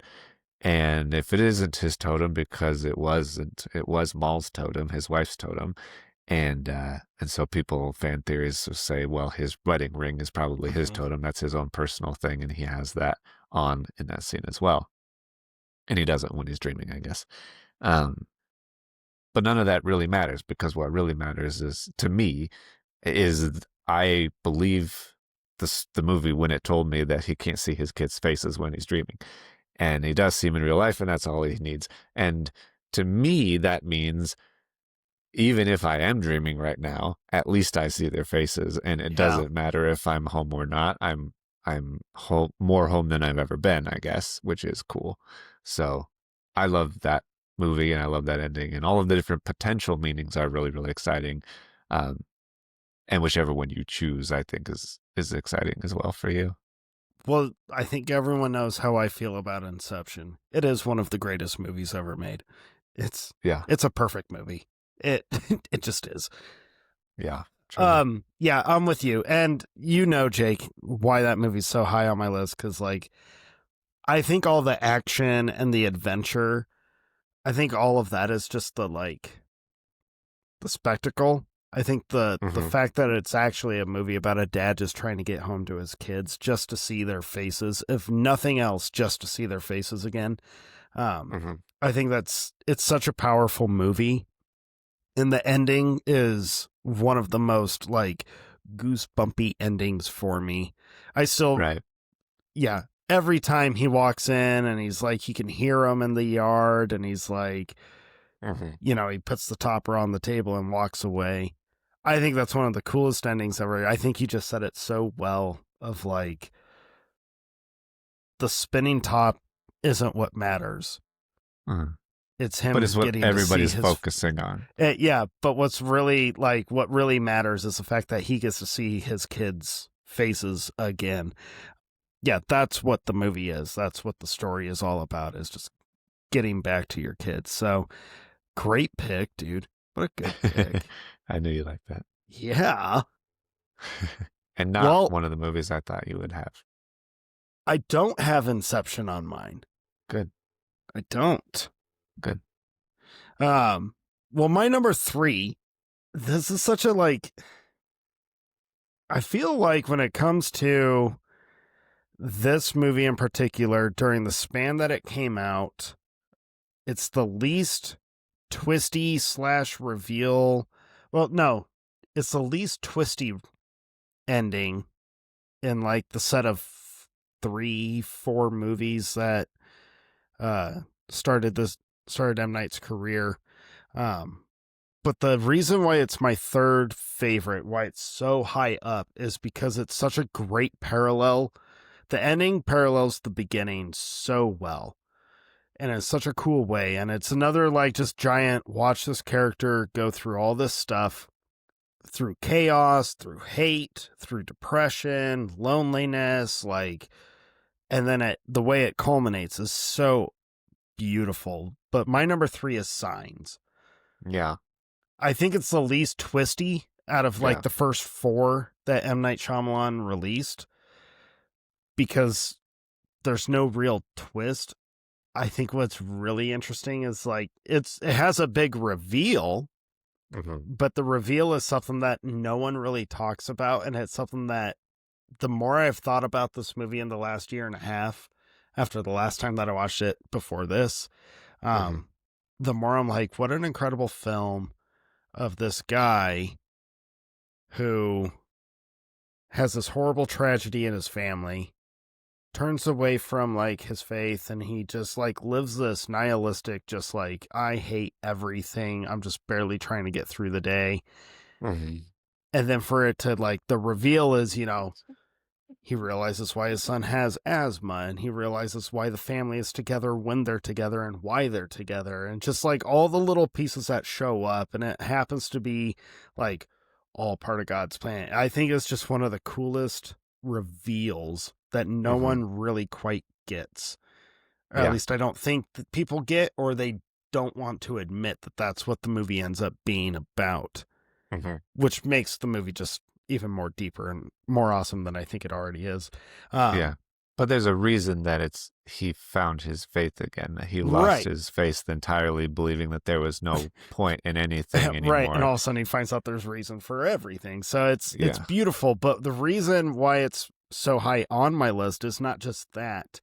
It's the parallel. So Signs starts off with kids screaming for help. And it's Mm-hmm. like quiet, and it's kind of awkward out on their farmland, right? He's walking through his house, and it's like the sound of the hardwood floors just echoes. The wall is blank. You see the outline of a cross that used to be there, and everything's just kind of like there.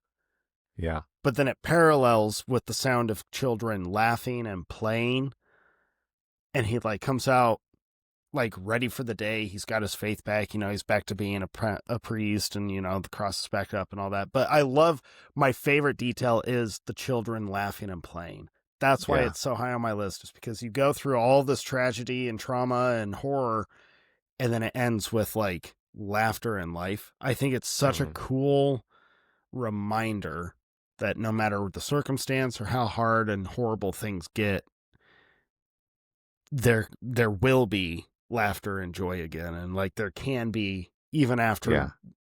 we believe that it's impossible, it shows up.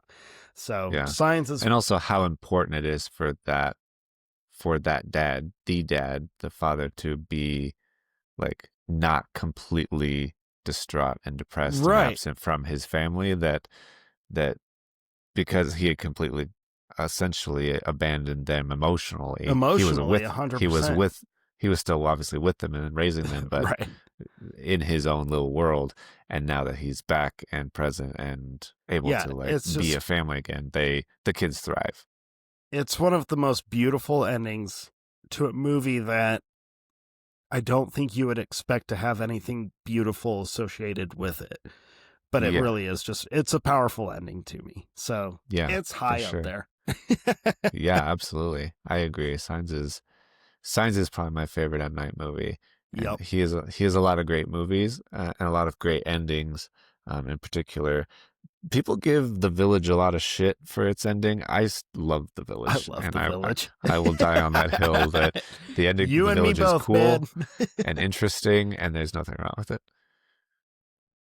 My number three is earlier in this episode, you mentioned old people endings, and this Yes. instantly came to mind for me. And I was like, kept looking past movies. I was like, do I love this ending more than this movie? Do I love this ending more than this movie? And it ended up at number three because it's very, very high up.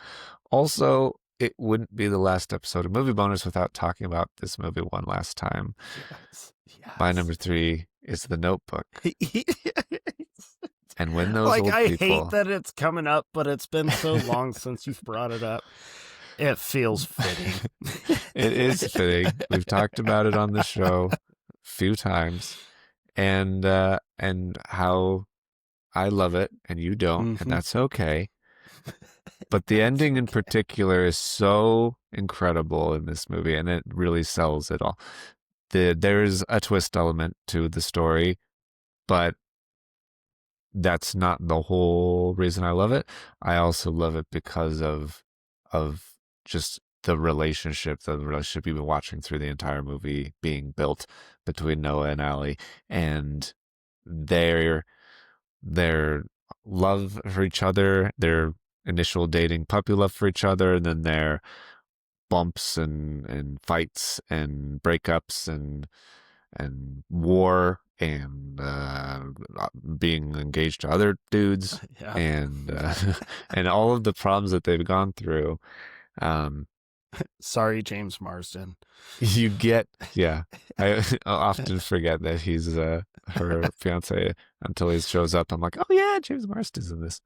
Um, you get to the end of that and you kind of get the full perspective of their life together, and it just does such a good job of painting that picture that there'll be hard times and there'll be good times, and what really matters is that you stay by each other and work through it and get to the end together, and they do that in the most perfect way possible, I think.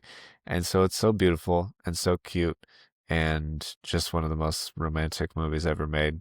And I love The Notebook, and I always will. And it's about old people, and so I guess you could say I love an old people It's movie. about old people. Old people in an old folks home. Well, I was wondering if you were going to bring up The Notebook. Not necessarily on the top 10, but just in general. I was like, that's been like a running gag on the show is Yeah. Jake's love for The Notebook and my not so much.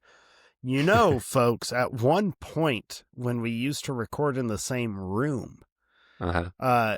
we had, there was a giant Notebook poster that sat behind me for the longest time. That you gave me as a gift. That I gave you as a gift. It's very kind of you. Yep.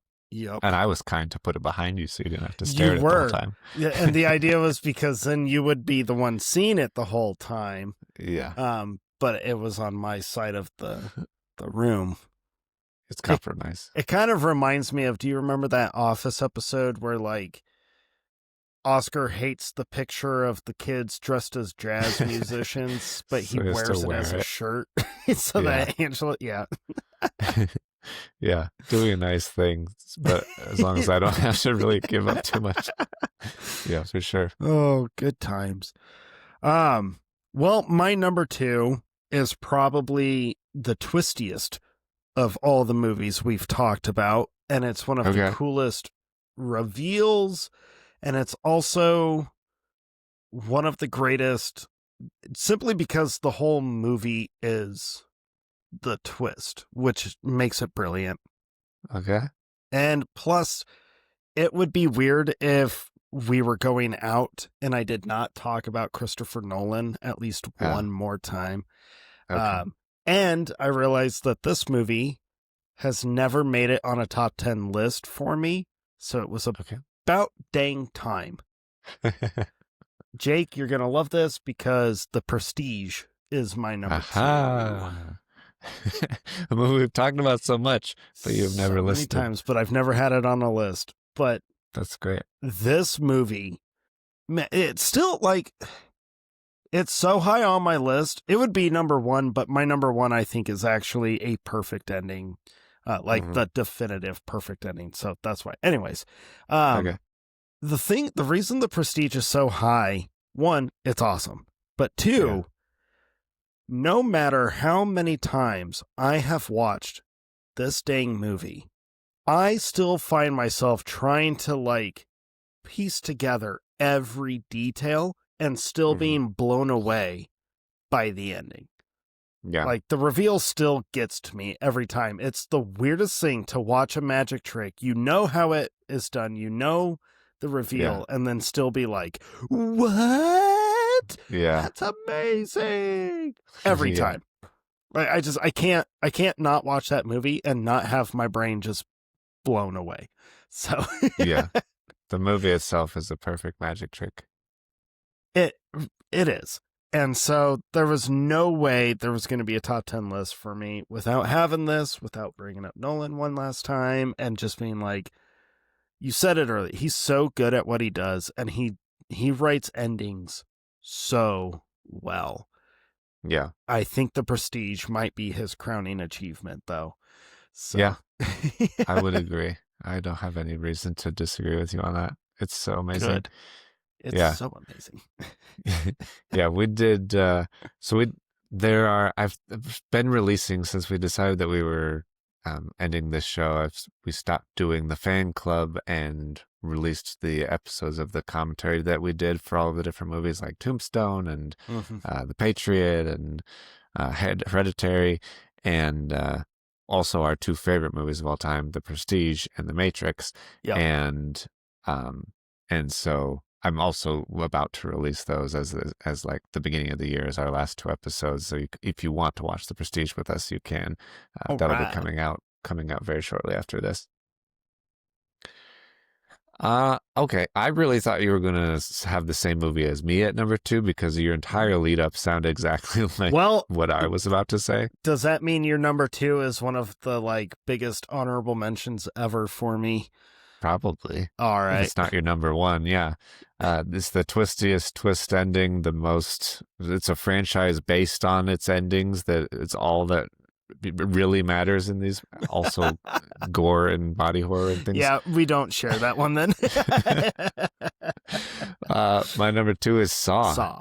The original Saw in particular, that ending is unbelievably good. But the Saw franchise being built around endings and reveals and learning how they could have gotten out of the traps and why they're in the traps and all that stuff is just always so exciting. The music starts playing and the pieces start falling into place, and it's always so exciting. But Saw 1 is unbelievably good. Saw 2 also is really, really, really good.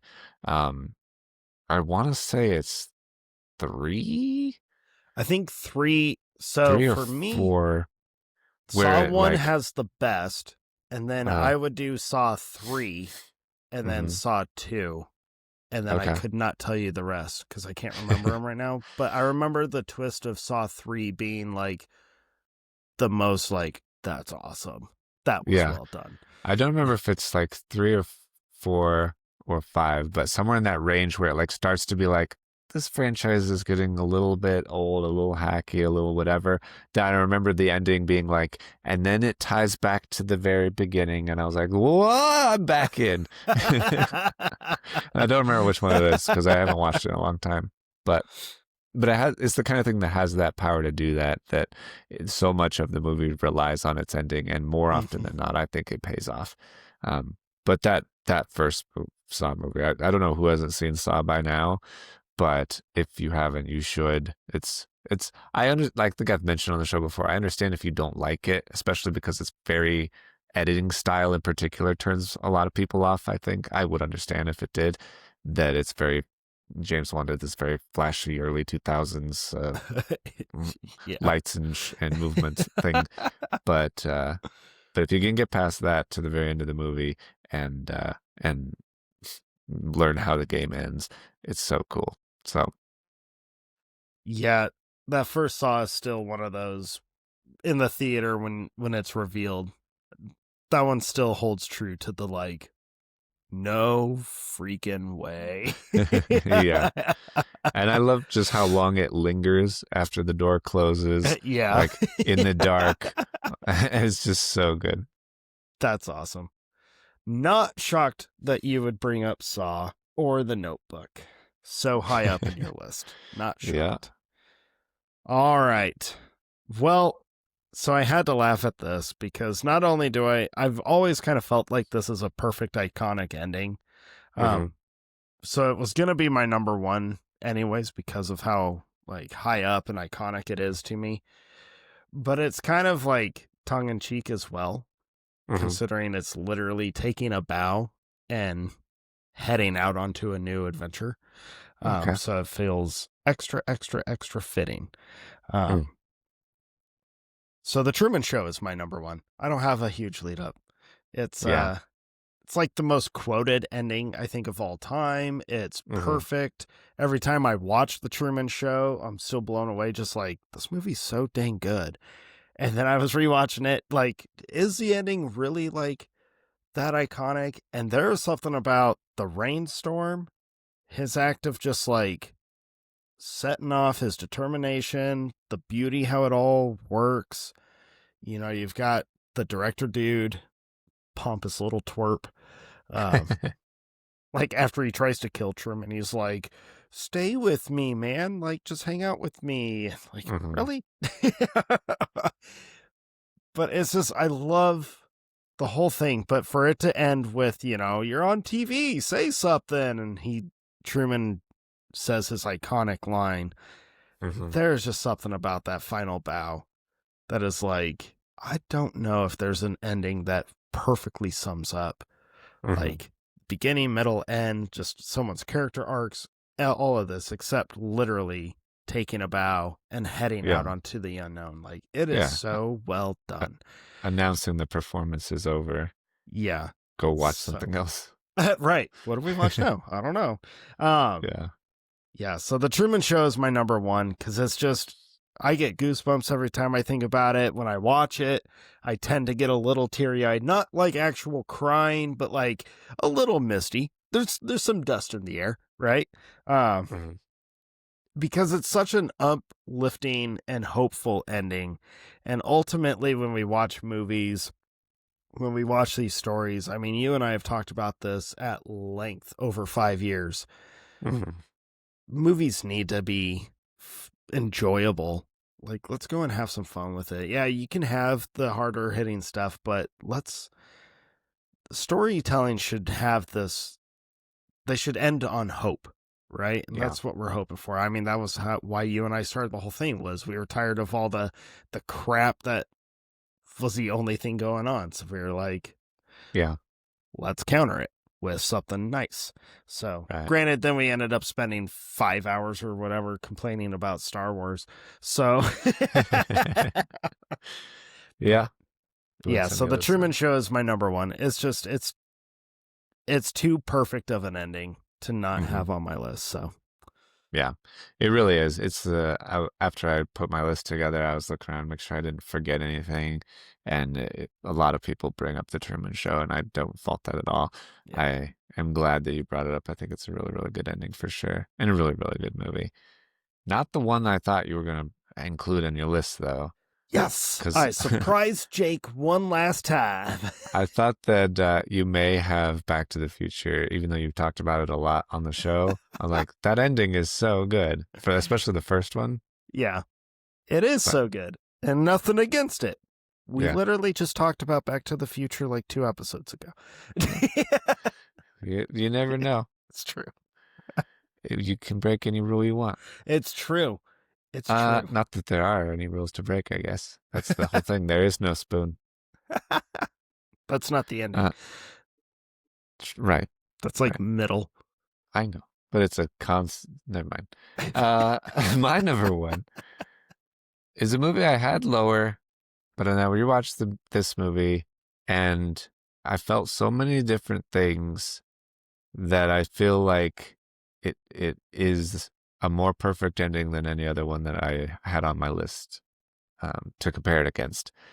And I didn't like this movie like ending the first time I saw it, mostly because I really wanted it to be the opposite. And I think for a good reason. So my number one is La La Land. Oh my gosh. I had that on the list for the longest time. And I think there's such a temptation that the movie steers away from, but I wanted it to go towards, which is you have this perfect Hollywood movie musical with these characters, and the thing that everybody wants, the thing that Hollywood's done forever, is they get together at the end and everything is great and music swells and you can walk away feeling happy. I wanted that to happen. I wanted it to close that way. And I was so upset when it did not. I was like, this movie sucks. This is depressing. This is not what I wanted at all.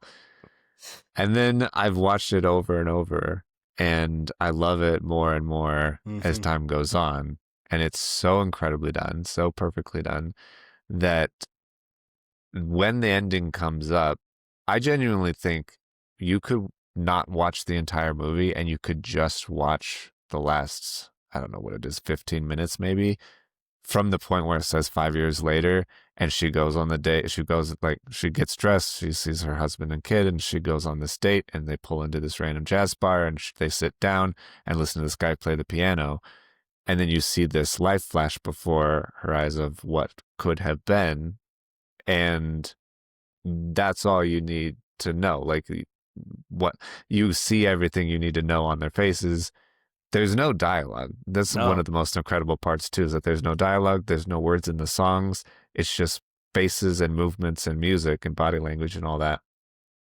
But you understand a lifetime of a story between them, which is very, very powerful.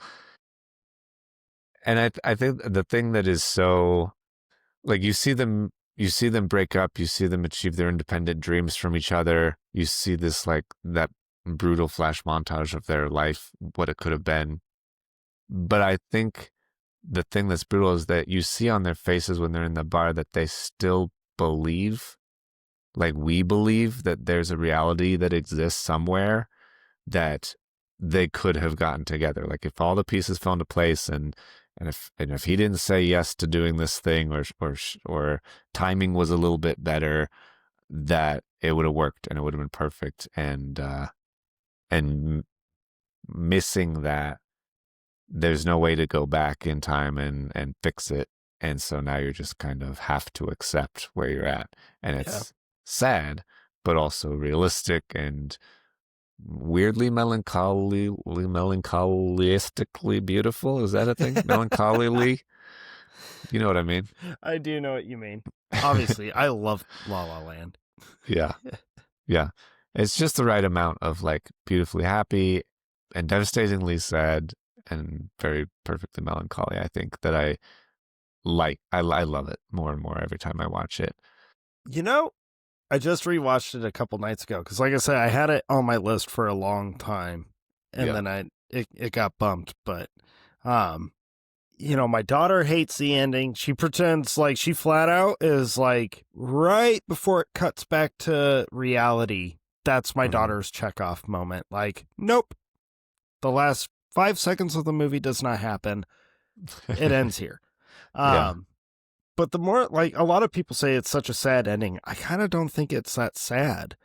Like, it is, because you want them together, but they both achieved what they had set out to achieve. And in fact, they kind of achieve a little bit more than what they had set out for. She has a family. Yeah. All she wanted to do is an actress, and she does that. Yeah, he's got his jazz bar, like classic jazz bar. He gets to run it himself. He gets to play his free jazz. Like, he gets to do all this stuff, and he seems happier. He seems lighter. And so just because they didn't end up together, I think it's such a, like, weird movie where the romantic aspect of the movie, yes, it's between them for the majority, but the romance of the movie is them and their dreams. And that sounds weird that I'm sounding like I'm advocating ditch your relationships for your dreams. That's not what I'm saying, or at least I don't mean to say that. But ultimately, they still find their purpose. They're still living their purpose. They're still finding love. It's not like he's going to be this depressed dude listening to records that no one knows about alone in his apartment. Uh-huh. We just don't see the rest of his story. So I Right. imagine he's probably actually also in love with someone. I would imagine he found someone. Yeah. You just don't see it because it's from her point of view. But Right. yeah, I love La La Land. I think it's such Yeah. a beautiful movie. It It's can't so be good. entirely sad just because They it don't end up ends. together. Yeah. And it ends in a smile. It's a very, very small smile, Mm-hmm. but it ends in a knowing and understanding we both are okay and it's Yeah. okay. It's like a And mutual respect for each other. Like, yeah. we're good. Yeah. We're good. And the way that Ryan Gosling just kind of like behaves after she walks out and they have that moment is very relieved in the way that's like, okay, now that's done. Like that's Yep. closure in that moment that we were able to have that second together, basically, Right. So see, not of depressing understanding. ending. No. You get closure. You get like, we're good. Yeah. Yeah. Okay. We did it. Wow. The That is final our top 10 list of all time. Wow. top 10 movie endings of all time. Boom. Do you have any honorable mentions? Yeah, I've got a handful. Several. I've got a handful. Okay.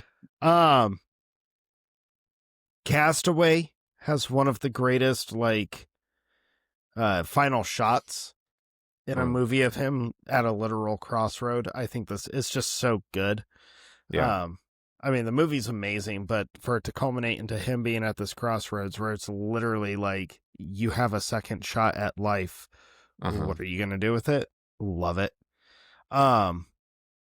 Jaws, because dude, have you ever rooted for someone to shoot the nemesis more than him aiming at the shark? I don't think so. It's so good. The Thing, the OG, The Thing. Yeah. Yeah. Them. By the OG, you mean the John Carpenter one? Yeah. So not the Yeah. OOG, but the great John Carpenter and Kurt Russell. The best one. Yeah. Them sitting in front of each other. And it's just that, like, who's gonna, like, we're just gonna wait it out. We're either both going to die or only one of us. Yeah. I think it is underrated, intense ending. And I love that it never gives you actual conclusion. Right. I think the fact that the debate of is McCready or is Childs the thing, or is neither one of them the thing and is still hunting them, that debate is still going on today, I think, because the ending's so good. Yeah. And it's just awesome. And then I had to throw this one out because it's so funny, and the movie is such a ridiculous movie the whole way through, but the ending has the timing of it is so good because it still doesn't go the guy's way. What About Bob has one of the funniest endings. The wedding. I remember the ending of it. Oh man, where he's comatose. Well, so you really got to go third act. Okay. What About Bob is really third act. So from the moment that the doctor goes psychotic and breaks into the weapons store and like steals all the explosives. Okay. From that moment to the final scene at the wedding, after he's comatose and he's lost his mind, like he's gone so crazy that he's like silent and in a wheelchair. Yeah. And the one spark of life that he gets is like at this wedding. It's just good comedy. It's just good comedy. It's ridiculous comedy, but it's so good. So that's awesome. Yeah, those are my honorables. What about you, my dude? I had the thing also because it's so fantastic. I was gonna put Prisoners on here because the ending is so good, but we've talked about Prisoners, I think, every episode since you watched it and put it on your list, so maybe we'll skip that. Toy Story 3, I feel like, has one of the most moving and unexpectedly great endings, certainly of any animated movie that I know of, but of any movie in general. way better than it has any right being, for sure. For a lot of people, it's the ending of the trilogy, and Hmm. it's an appropriate one for sure. Planet of the Apes, the original Planet of the Apes with Okay. Charlton Heston, is the first like major twist ending that I even remember seeing in my entire life, and it definitely blew my mind as a kid, and I still enjoy it so thoroughly when I rewatch those movies. And then uh, No Country for Old Men, I is growing on me more and more as I get older and become an The old man, I think. anti-ending ending. Yeah, and Yeah. I used to not like non-endings, but I think I like them more now than I used to. I am more opposed to the wrap up with a bow ending now, I think. I Okay. think I start to like movies that are more and life just goes on kind of endings. Yeah. And No Country for Old Men is kind of that. And then Cloverfield, I really like how Okay. that ending and the kind of ties back to the original tape that they're recording Hmm. over of this event, and then it ties back to the monster actually landing on the planet as well if you're paying attention. Um, so Cloverfield's really really good. Yeah. Uh, and then I want to say also Once Upon a Time in Hollywood, I think, just because, and Inglourious Basterds, you could tie them together just because they're the rewrite history endings. Right. But Once Upon a Time in Hollywood in particular, just because the way that I just remember watching in the theater and being like, will he or will he not change what happens to this girl? And and I've laughed maybe the hardest I've ever laughed in the theater when he walks out of that shed with the Flamethrower. flamethrower. Yeah. It was just the funniest thing. And the soup can to the face Yeah. and The everything about it. the dog food to the face. Him smashing the guy's or the lady. Is it the girl that he hits her head against the fireplace mantle? Yeah.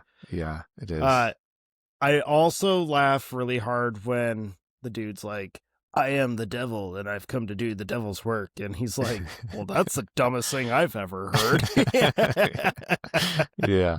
It's just the implications are a great way to like pay respects to the victims while also, I don't know, paying Being disrespect to the bad guys. relentlessly disrespectful to the bad guys. Yeah. Yeah. It's such a great choice. And I'm glad that movies can do that. And I think it's a cool thing. Yep. Okay. So there you go. Last top 10 Wow. list ever. Weird. uh, Strange. Yes. So all good things come to an end. I think this Hmm. has been definitely been a good thing. It's been really fun. I've enjoyed doing it with you. I'm Yeah. going to miss it. I'm going to miss hanging out with you every couple of weeks because I'm going to have to start texting you, I guess, because we don't text. We're just like, I'll see you in 2 weeks, and hopefully we did what we were supposed to do to prepare for the episode. Well, I think you and I are gonna have to be way more intentional about texting or FaceTiming or hopping on Hmm. to hang out a little bit. Which I think will be a good thing. That'll be a good, Yeah. uh, yeah. Maybe I'll learn to talk on the phone. I've never developed that skill, but maybe someday. Are you a phone 2025. talker? I don't even know. I can go either way. It doesn't Okay. matter. I hate talking on the phone. I know. Which is so weird to say as someone who has a podcast. Um, Plans to have another podcast. I'm going to um, talk all the time. yeah, I'm gonna miss it too. It's been a joy for sure. Um, yeah. And plus, yeah, we've known each other now for, oh my gosh, haven't even done the math. Monica's 16. Yeah. We met each other before Monica, right? Or was it I right think she after? had just been Has born she pretty just been born? recently. Yeah. Okay. Because we had been friends for not, I don't know, 6 months, maybe a year before I started dating Christy, and we're going to be married now 15 years this Oh, okay. June.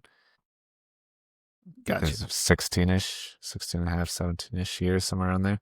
That's a long time, man. Yeah. It's a really long time. Oh my gosh. Yeah, it's definitely been really fun. So yeah, not going anywhere as far as us. You can certainly still find us online Mm-hmm. and our adventures. Um, I was gonna ask you, I guess, before we get into what's next stuff, Mm-hmm. one recap of what we've done so far question. Okay. Do you have any favorite parts or moments or episodes that we've done There's that a people lot. should go back and enjoy? There's a lot, man. Um, it's hard to pinpoint like the exact moments or the exact conversations because we've had so many moments where we will go off on tangents that lead to Mm-hmm. like jokes or just ridiculous moments where we can't stop laughing. Mm-hmm. And I can never remember the specific episodes that those happen in. Yeah. But those moments where you and I have gotten each other laughing so hard, whether it's Uh-huh. because a joke or an impression or when we're making fun of Hollywood in general so bad that we've just like we can't record because we've been laughing too hard. Yeah. Um, Stuff like that. I still think one of the funniest and greatest moments ever was when I think you ended up trying it like 3 or 4 times. It may have been more. Tried to explain the plot of Casino Royale. Like, I cannot believe it took you Yeah. that many tries, and I still don't think you actually ended up. Or no, you did. I think what I'm trying to remember it a little bit better. Well, I think you actually you're did leaving out the explain. most important part. It's not that I can't explain the plot of Casino Royale. It's true. It's that were drunk on the podcast for the only time we've ever done that. Yeah. We Had drink way the too many James Bond drink. James Bond Vesper martinis and learned James Bond's drink is stronger than both of us. I had two, maybe two and a half. No, I think you ended up with like 3, dude, because you drank Yeah, because Christie's. I made one for my wife, and then she's like, "I don't want that shit." And I was like, "Okay." And we were like, I still have to done. explain Casino Royale, though. So Yeah. yeah, the thing I wrote down at the top of my list of things was the James Bond fiasco because I also had to edit that episode and figuring out what to keep and what not to keep because it was just going in circles and over was a challenge for sure. I can imagine. Um, oh, sorry. I think another great moment, it's only ever happened one time, Mm. was it was our top 10 Western episode. Okay. And now we always end up with like crossovers. Mm-hmm. But this episode in particular was the first time, and I'm pretty positive it still is the only time, where we had the same crossover in the same spot. Mm. And I've always thought like that was such a fun moment where we both had the shootist as our number 10. Yeah. And it made like the back and forth just the easiest ever because it was like, well, I guess we're talking about the shootist for the next 10 minutes. Mm-hmm. Which Didn't we is a do great that movie, by the way. People, recently you should with? go watch it. I feel like we did that recently. In the I same don't remember what the spot? movie was. I think so. Or maybe it wasn't the same spot. It was just like adjacent. So it was like your 7 and my 6, and we Okay. flowed the same, but it wasn't the same spot. Maybe that's what I'm thinking. Maybe it was. I don't know. But that's always been a point of like, that was a lot of Yeah. fun. I will when that happens. Obviously, the award shows that we've done. Now, Yeah. this is going to sound ridiculous, people, but bear with me. Because I'm not just talking about the last couple years that we've done like the full-fledged thing, Uh-huh. but in the early days of the show, Uh-huh. we decided, well, we got to do the award season. And do you remember we included the Nickelodeon Choice Awards?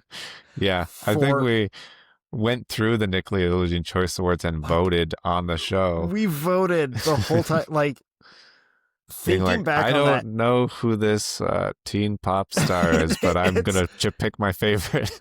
Like, I laugh about it because it's just so obvious we were so early into the Yeah. show. I that we didn't were know just they like, did so many "Ooh." things that were not movies. I guess. We're just going to record everything. Uh, It makes me laugh very hard that we included the Nickelodeon Choice Awards because it's like our mhm. target audience is definitely over the age of, Yeah. 13. So, Yeah. but all the award shows have been a blast. Getting to know all of the different podcasters that we're friends with now, doing the guest Yeah. appearances, the shout outs, like that's been a joy.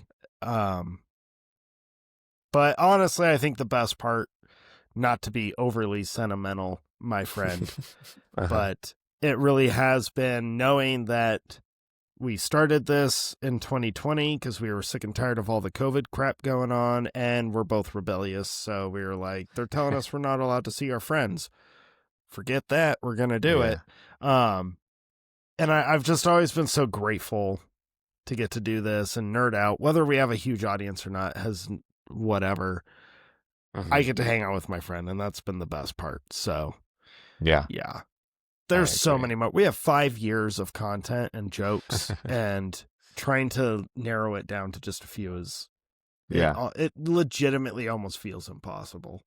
Yeah. Yeah. This 5.5 years since June of 2020, and we have 173 episodes as of right now. 174 after you're hearing this one.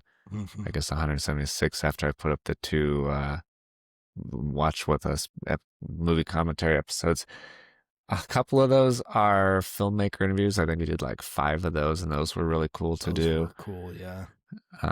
And I think we had like one mini bonus episode where we saw Tenet in the like during COVID and just did like a quick review. So yeah, 160 something, 168 actual episodes. They have all been really, really fun. And yeah, they all have little moments that I don't really remember when that happened, but I remember I pretended to call into the show as your grandma one time. Yes. Oh my gosh, I forgot about that. That was hilarious. Your Mima. Uh, Yeah. I did a pretty good job. You didn't know it was me for a while. I didn't know it And was you. you knew it was some weirdo, not your Some grandma. weird. I knew it was someone we had to know because I was like, no one's calling in. This is the most random thing ever. Also that, yeah.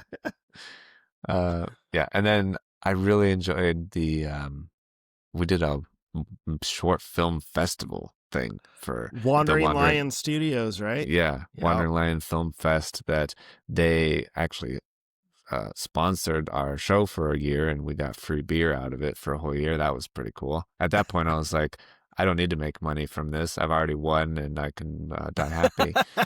And then also still went on and never made any money from this, and that's okay too. But yeah, we did get to see a bunch of short films, and then to host like an after party episode, and that was really cool. And met cool filmmakers out of that. Still friends with them on Instagram. Christian, we mentioned, he did a whole episode about the movie Triangle with us. He was a filmmaker from that. And yeah, all the people we talk to on Instagram. It's weird, like on social media, because I feel like so many of the people that I would get following requests from are other movie reviewers and other podcasters. And I was like, is anybody actually listening to the show? Or is it just people that are like, have a shared interest? But also, it was cool finding all those people because then we did the award show and invited the ones that we thought were cool to co-host segments with us, and they put together really cool clips for the last 2 awards. And we were right; they were really cool, and I think we've made cool friends that we'll still be in touch with on Yeah. Instagram, and it's just really, really cool. So yeah, I've liked all of that. I don't have anything else. We never grew, I think, to the point that I thought that we could. But I Yeah. also didn't know how to grow it bigger either. Um, I've liked the progression, I guess, even if it was slow, of um, like the increasing our followers. We had a decent amount of followers on like YouTube. We have 150-ish subscribers on YouTube and 68 subscribers on Spotify, but overall lifetime listens on all of the podcast platforms is almost at 10,000. And on YouTube, the long form videos are another almost 6,000.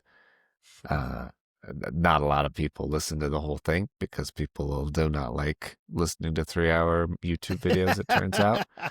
But it still counts and it's still cool. The funny thing is, so we're on all of these like random podcast platforms. And I just did want to say, if you are one of the 5 subscribers on Castbox, hello, and we appreciate you. Or if you're the one subscriber on Podcast Republic, what are you doing? And thank you, I guess. I didn't even know we were on Podcast Republic, but you found us and you're the only one, and that makes you special, You assuming you're still cool. alive. Yeah, I think that's crazy. Um, so yeah, I think it's definitely been a fun ride, and Mm-hmm. I'm sure it's sad. I'm sad if something I rely on listening to every week stops. I'm like, well, what am I supposed to do now? This is the most annoying thing ever. Why? How dare you disrupt my life? And I get it. I'm sorry. But I think that there are other fun things you can listen to. If you would still want a movie podcast, I think I would definitely recommend the I Was a Teenage Film Snob Yeah. podcast. James is growing that, and he's doing a phenomenal job getting on cool guests and having fun conversations. We've said it before, the most easy and most fun conversations we've ever had on a podcast. So we've had episodes on there, but there's a lot of really cool episodes, and I'm excited to see what he does. The Reviewing History podcast, particularly if you like conversations about accuracy or weirdness or whatever. We just had Brian on for that historical accuracy episode we did. Check out his show. It's really, really fun. And then we did a short segment on the Nostalgia Test podcast recently. If you have not listened to that, they did a Thanksgiving episode that we appeared on. And Mm-hmm. they do a fun things, not just movies, also TV and food and anything you could possibly be nostalgic about. They test it out and see if it's actually good or if you're just um, have a good memory of it. And then the Film versus Film podcast, which we've been on a couple times. Martin is a Mm-hmm. gem. He's one of our favorite Brits for sure, and he has a great backlog and is still pumping out really fun episodes with fun guests. So I would recommend go check that out if you like movie related things, and if you want more of me, at least, you can check out Master Daters in February It's true. and at least see what that is. It might not be up your alley because it's not just movies, but it will be fun. I can guarantee that.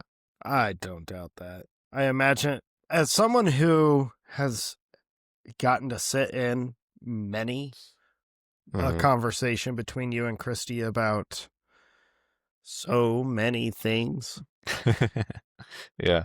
people, it's fun to be the fly on that wall because it gets goofy. Um, Yeah. yeah, it's gonna be weird. It's gonna be. This has been like kind of a source of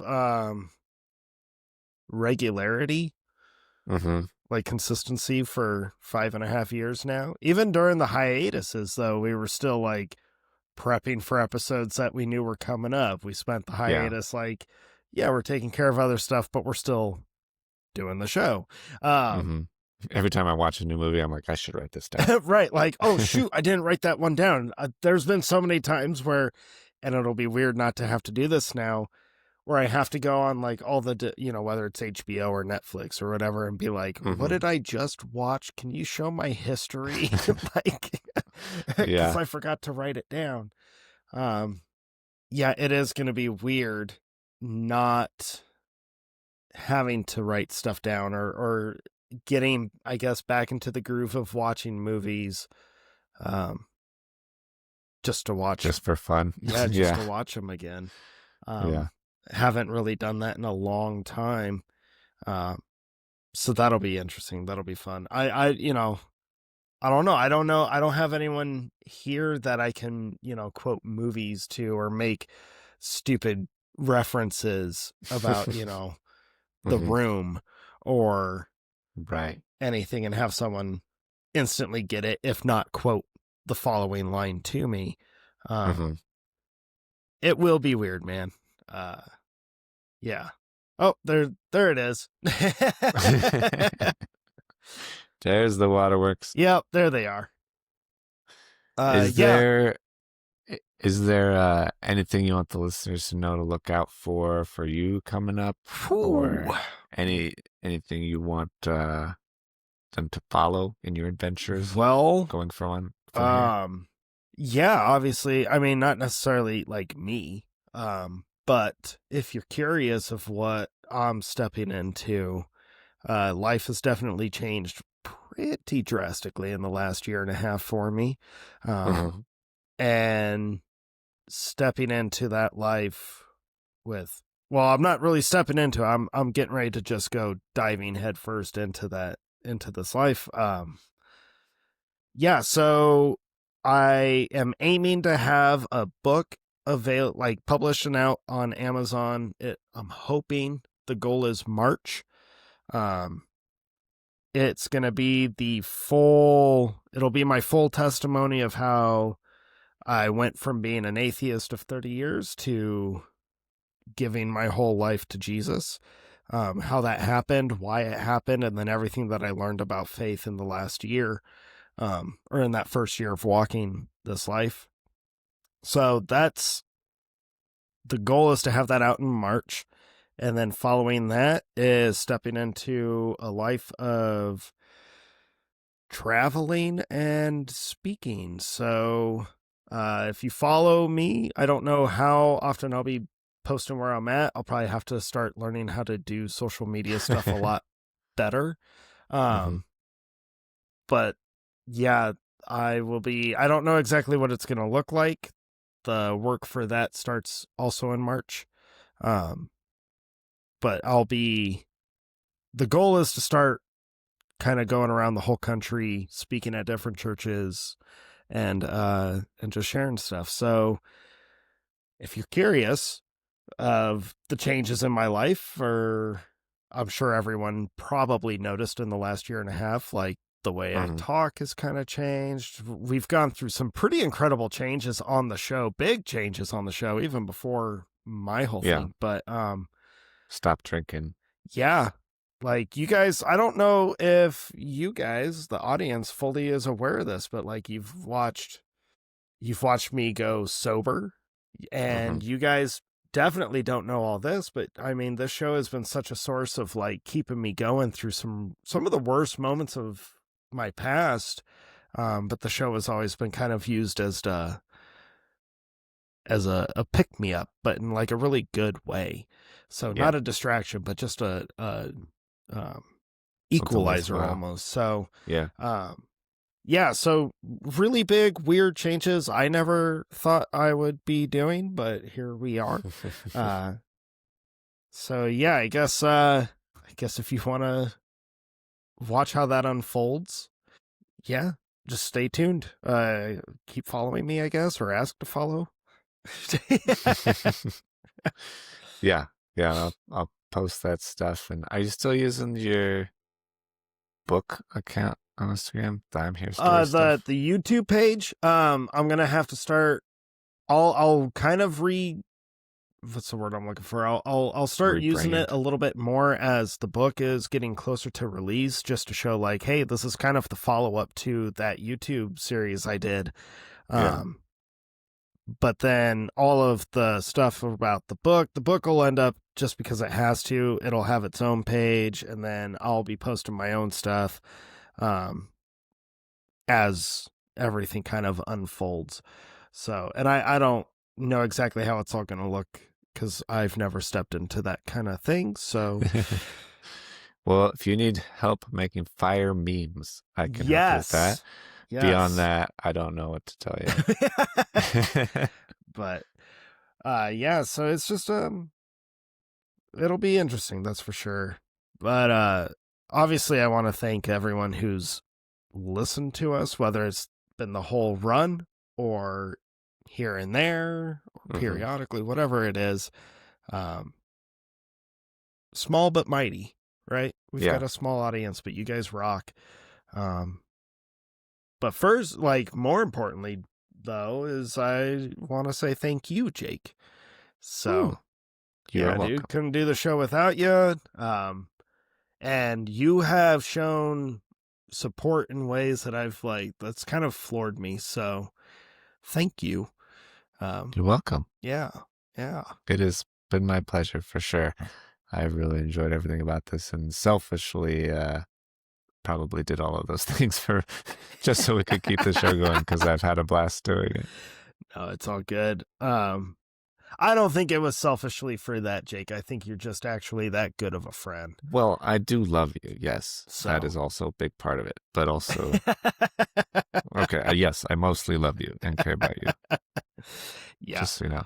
So I think I'm just gonna highlight this because I wanna give you credit here, Jake. Hmm. Because maybe not everyone realizes this.